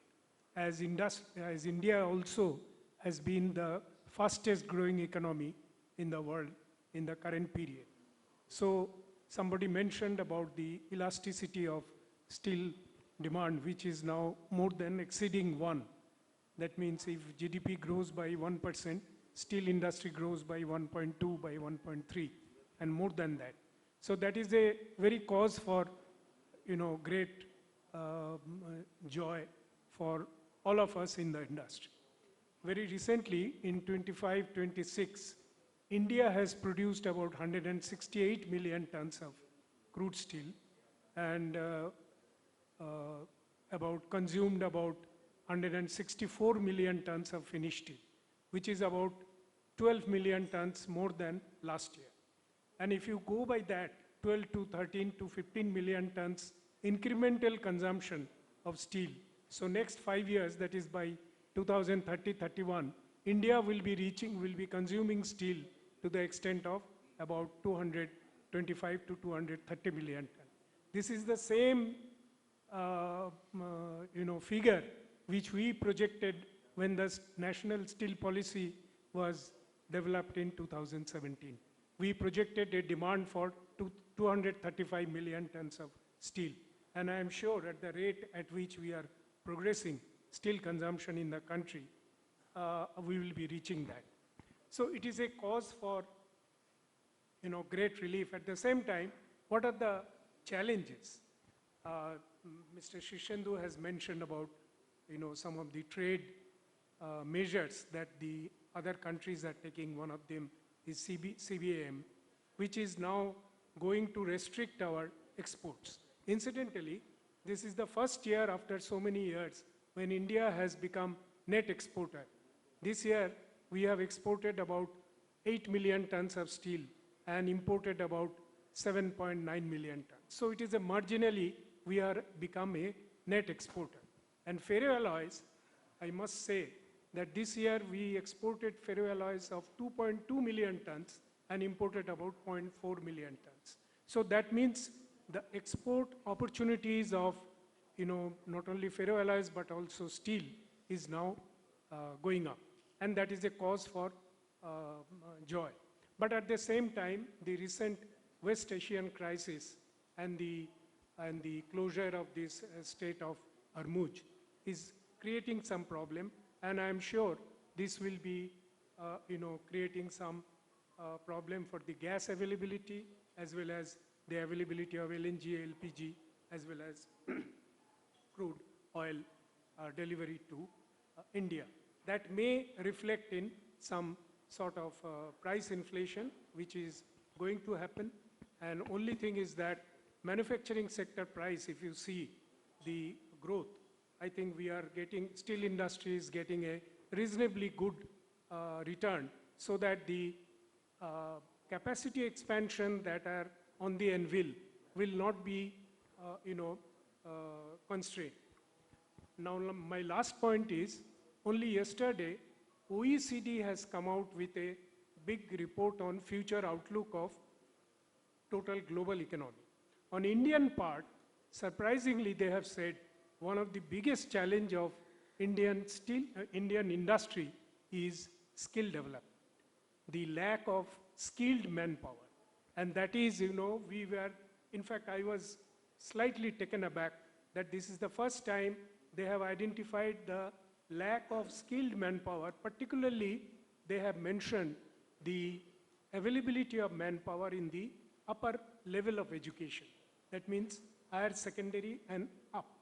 There is a significant gap of skilled manpower. And why they are saying so?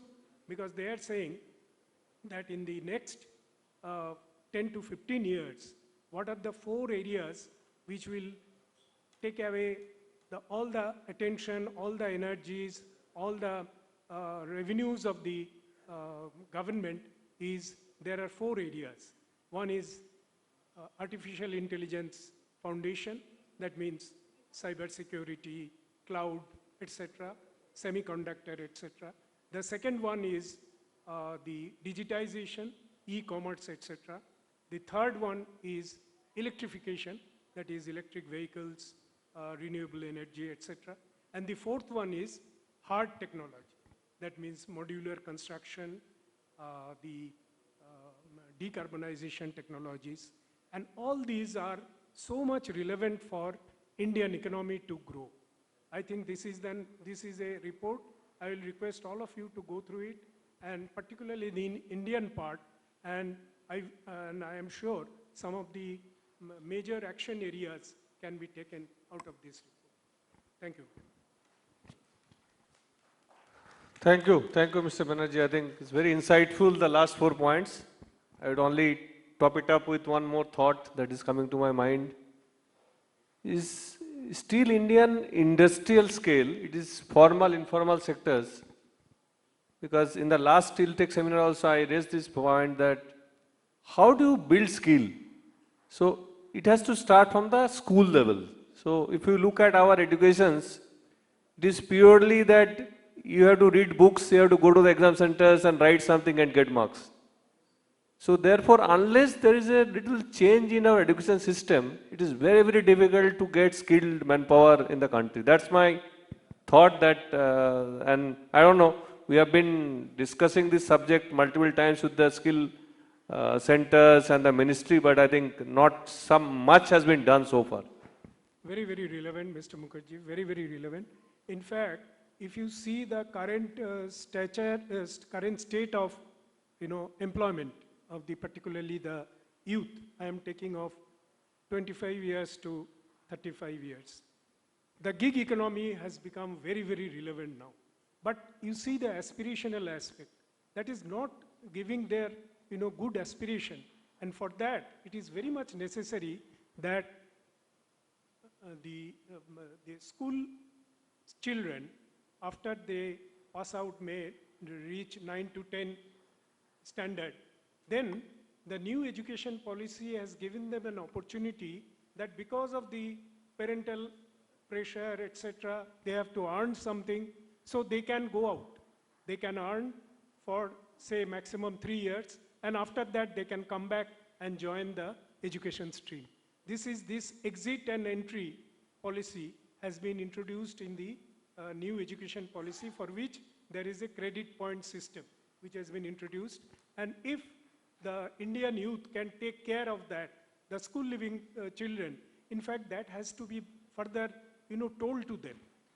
In undergraduate stream, you will find many of the subjects still are being taught for which there is no employment prospects.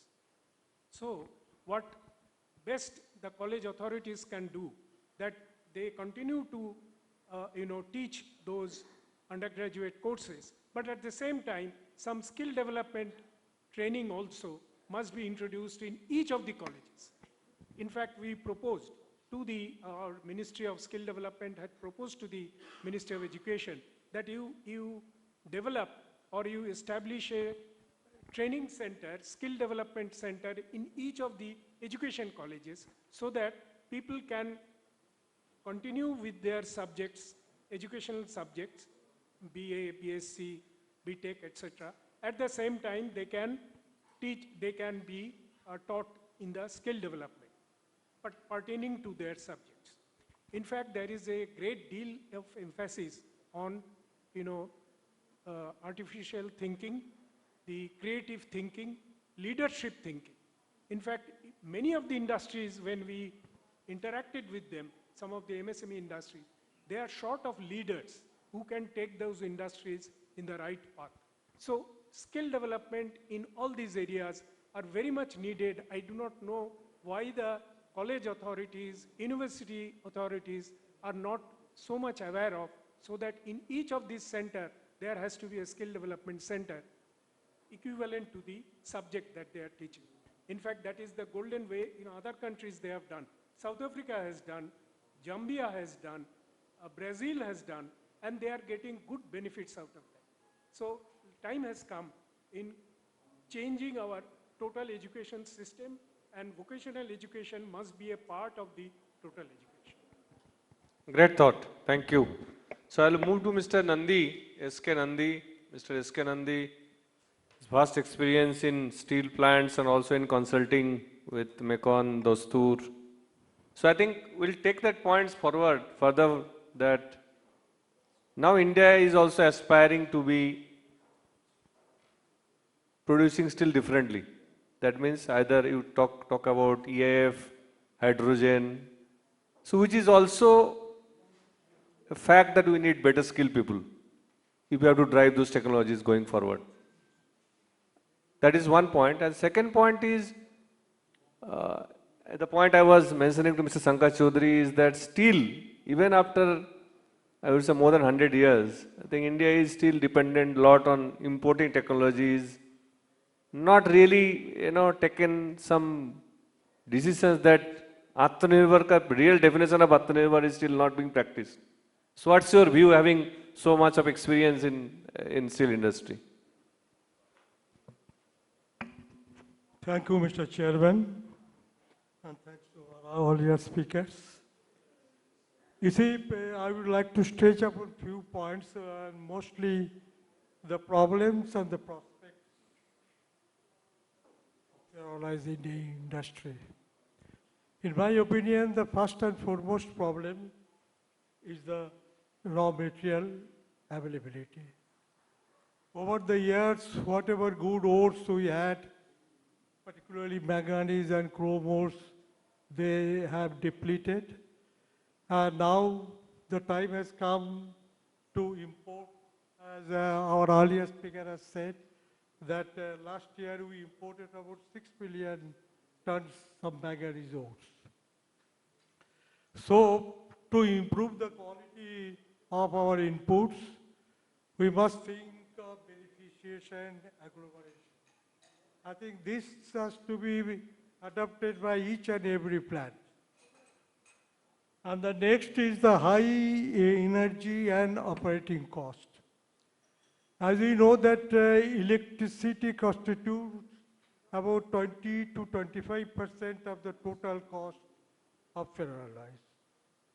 And our tariffs, our electric tariffs are very high, and that impacts our competitiveness in the international market. So third is our furnaces. Most of our furnaces are built on, I am meaning not the bigger ones, but the small furnaces, on old technology.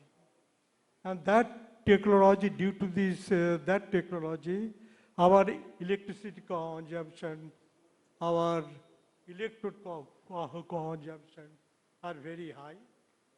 We have very high emissions. We don't have any control of SOx and NOx. And also, in most of the plants, this is the slag which is being produced.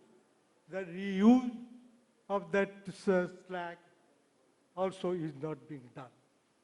So I think that is a must. I think there should be some control over it, that the technology which have been adopted in those plants, this must be updated.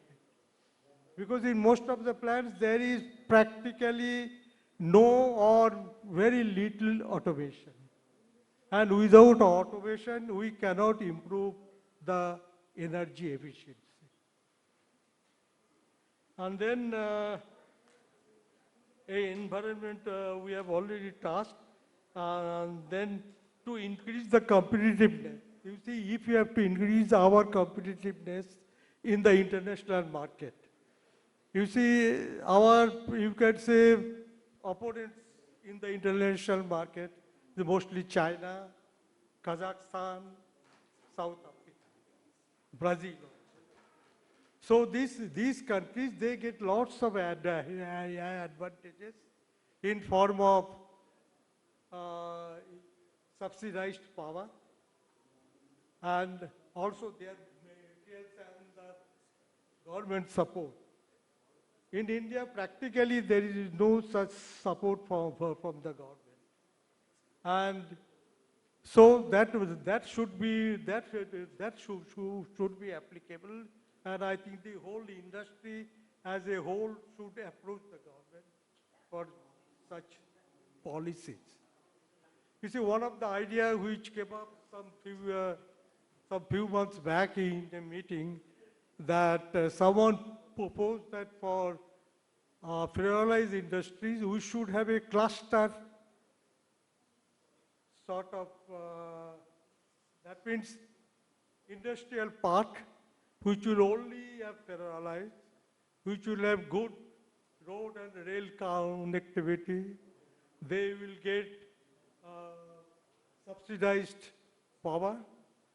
Pollution control will be common for all the systems, for all the units.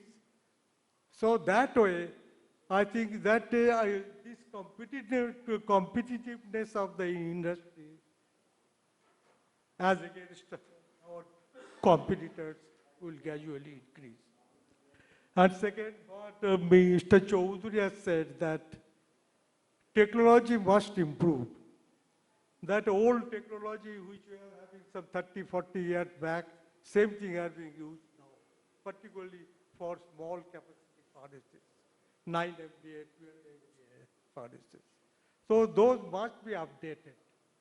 Without automation, I think we cannot improve the energy efficiency of the furnaces. And also at the same time, we must control the pollution.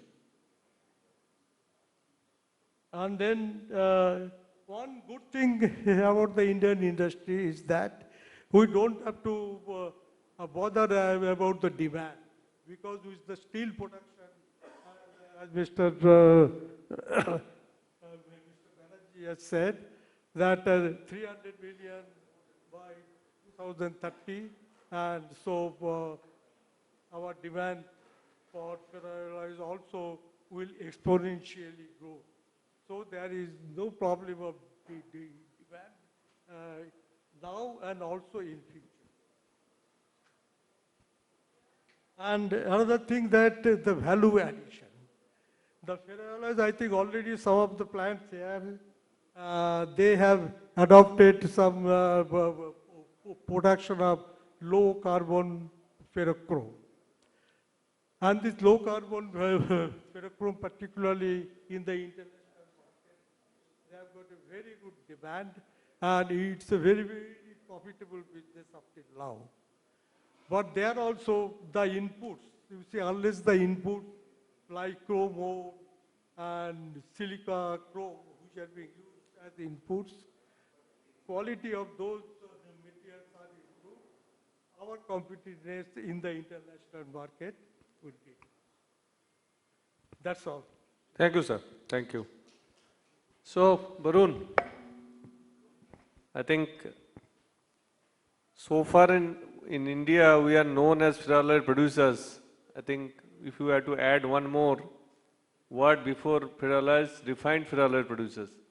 So if you have to look at overall refined alloys, I think it's growing almost 25–30%. It's growing big times, which is good news. And Joy Balaji has also grown significantly, not only in volume, I think you are also known for the quality. So obviously it is also in line with the quality of steel being produced across the globe, better quality steel, low carbon steel and everything. So what do you think that if India has to consistently grow in that space, because there is still a lot of space, how do you adopt, one part is the technology and second part is the cost competitiveness. So what do you think that India can still do better and to get some more market share in the refined alloys? Thank you, Mr. Shishendu, for acknowledging our efforts towards the ferroalloy and the steel industry. I believe there is a growing demand in India as well as abroad, where the percentage of specialized steel is growing more than 20%. In India itself, there is a big growth for the aeronautic steel defense sector, whereas India is focusing more on Atmanirbhar, on the products. So to support this, we should have, apart from the economies of scale, which we have spoken upon the skilled labor, on the capex, on the big volumes, there should be a target also to produce niche ferroalloys, specialty ferroalloys. It's not only low carbon ferrochrome, but other low carbon ferromanganese specialized and refined processes of other ferroalloys, which is being imported into the country. We took as an initiative to stop the imports, and today we are, as a country, exporting the specialty ferroalloys to all the steel producers across the globe. But we would like to take this ahead in India, that all kinds of specialty or refined ferroalloys still being imported should be stopped and should be produced within India and have a from local to global market share. And we have the ability in terms of technology. In terms of cost, which was your second part, we have to be very cautious on when we choose our technology. As the gentleman has already spoken to me, made a point, and apart from the members of the dais over here, has spoken on the technology, on the skill of the manpower which we have currently. There has to be an ongoing process where the skill of the manpower has to be improved on every periodic basis. Apart from this, having a self-sustainable is very important. CBAM is just one of the issues. Apart from CBAM and sustainability, there has to be something called quality consciousness, which is very much important in our products, for which now India is being known globally that, okay, it's an Indian product, no need thinking twice on the quality. The quality is stable and standard. We have to make the country as a standard producer of specialized ferroalloys. For this, we should take a step forward, take our qualities seriously, supply to all the end steel plants with caution, and see that all the testing agencies support us, and only good material is being produced and dispatched from all our units, supporting the industry in India as well as in the global market. Thank you. Thanks for putting up your views. Now I put up a question to Mr. Sirsendu, because he is very, very deep into steel industry, ferroalloys industry, and is a widely read person, very knowledgeable. Now I am putting a very contrarian view of the steel industry, because steel and ferroalloys both are connected. We are seeing all the rosy pictures about steel, that 400 million ton by this year, 300 million ton by this year. Now, with the concept of green steel coming in picture, will it put a spoke in the wheel in our imagination that we will really be able to produce 300 million tons? Second is, with so much of production, we will produce lot of wastes, which we never discuss. In all the industries, for 1 ton of steel produced, there is a lot of waste produced, which is much more than the steel produced. Now we do not have any thought about that. Once that is taken into green steel balancing, then are we in a comfortable situation? The third question. Whatever we are talking today, 168 million ton, 160 million ton, these figures include the secondary steel produced by the induction furnaces. Are we good enough to meet the quality standards there? Because today, the acceptable BI standards and the standard which are being produced and being marketed and sold in the market are almost about 20% of this or more than that, because induction furnaces produce with phosphorus content of, I have seen, up to 0.18. Sulfur, both combined required is about 0.10, but then it is much, much above that, 80% above that. In this situation, how do you see the future of the steel industry? I still start with the point number one. I think if you look at India and I would say India's national steel policy and the PM statement, see, I think 2065 is something that India is still looking at, carbon neutral. It's a long way to go. As a developing country, I think we are not looking at green steel, to be very, very honest. Even if we are going for the green steel, you have to look at the primary steel producers, which is Tata Steel, JSW, MNS, JSPL. If I look at these four, that's about adding up to more than 100 million tons, close to 100 million tons. You might get some 3 to 4 million tons of green steel, which is hardly less than 5%.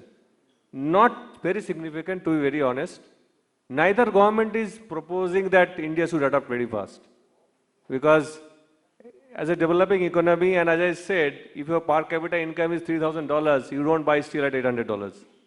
So it's very simple. So while the thought is there, and I would also imagine that different companies will adapt it differently. The other challenge, apart from the technological challenges, is the scrap. See, the normal cycle of scrap coming back to the system is about 30 years. So China will adapt it fast because they have grown very fast, and the scraps will come back to the system. So that's about 1 billion ton of steel. It moved up from 400 to 1 billion ton in almost 10 years. Very, very fast. So those scraps will come back to the system. But for India, it's a long way to go. I think, I don't know. But my own sense is that 2060, 65. So therefore, even India today is still looking at BAF route. India is not looking at EAF route.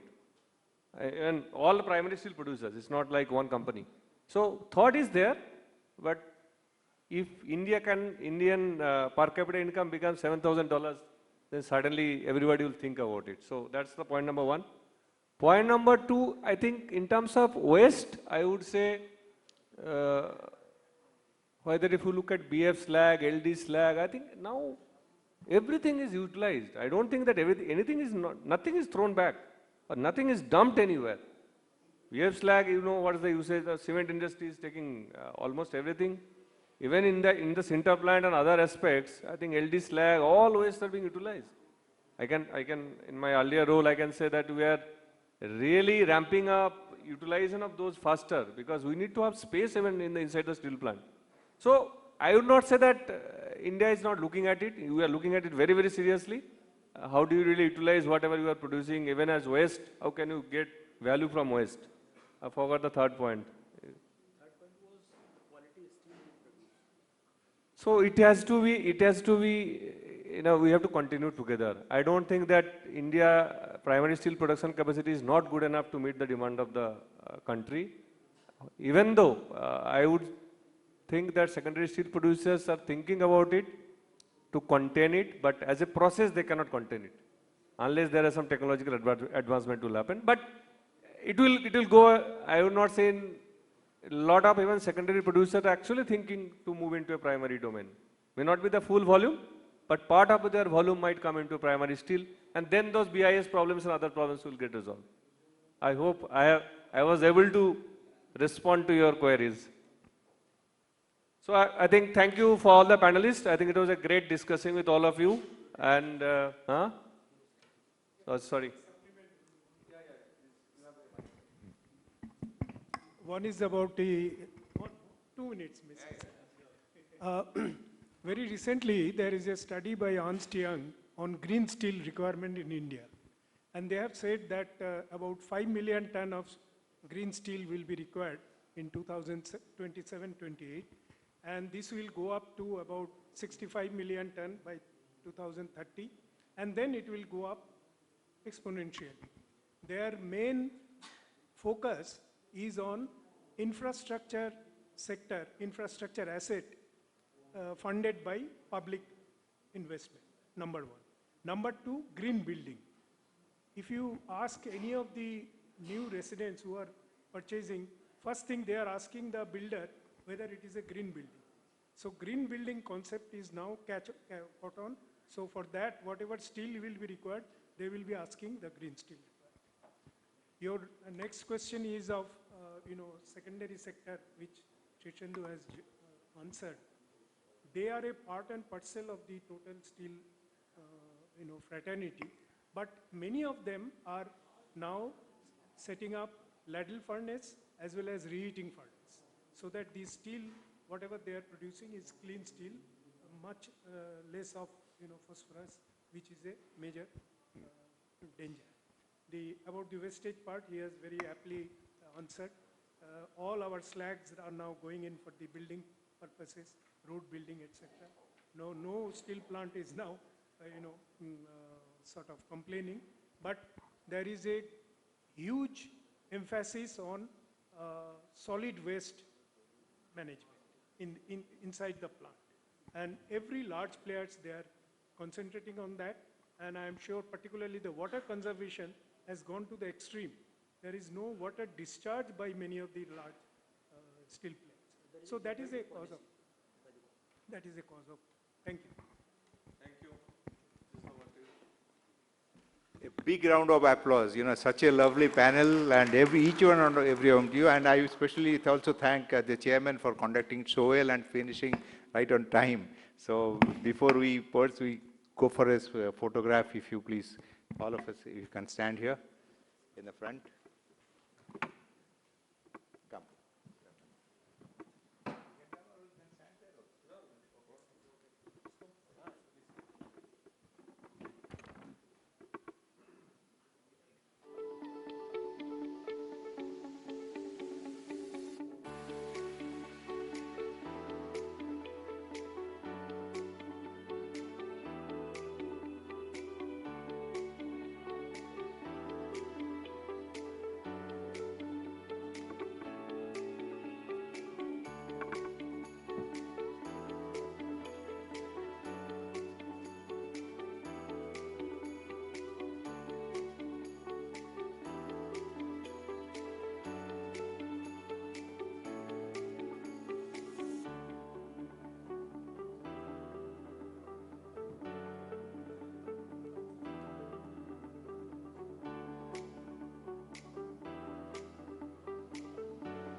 Thank you very much, panelists. Now I'll request to go for our technical session 1. And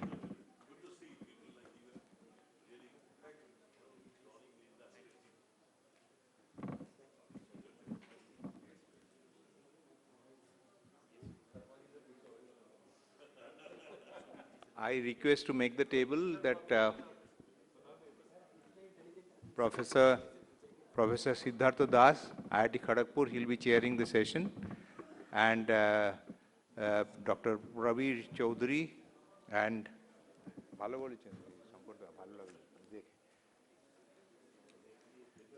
I'll also request Professor and Dr. Siddhartha Das of IIT Kharagpur, please come on the dais. এটা দুটো ওইদিকে দাও আর এইটা এইদিকে দাও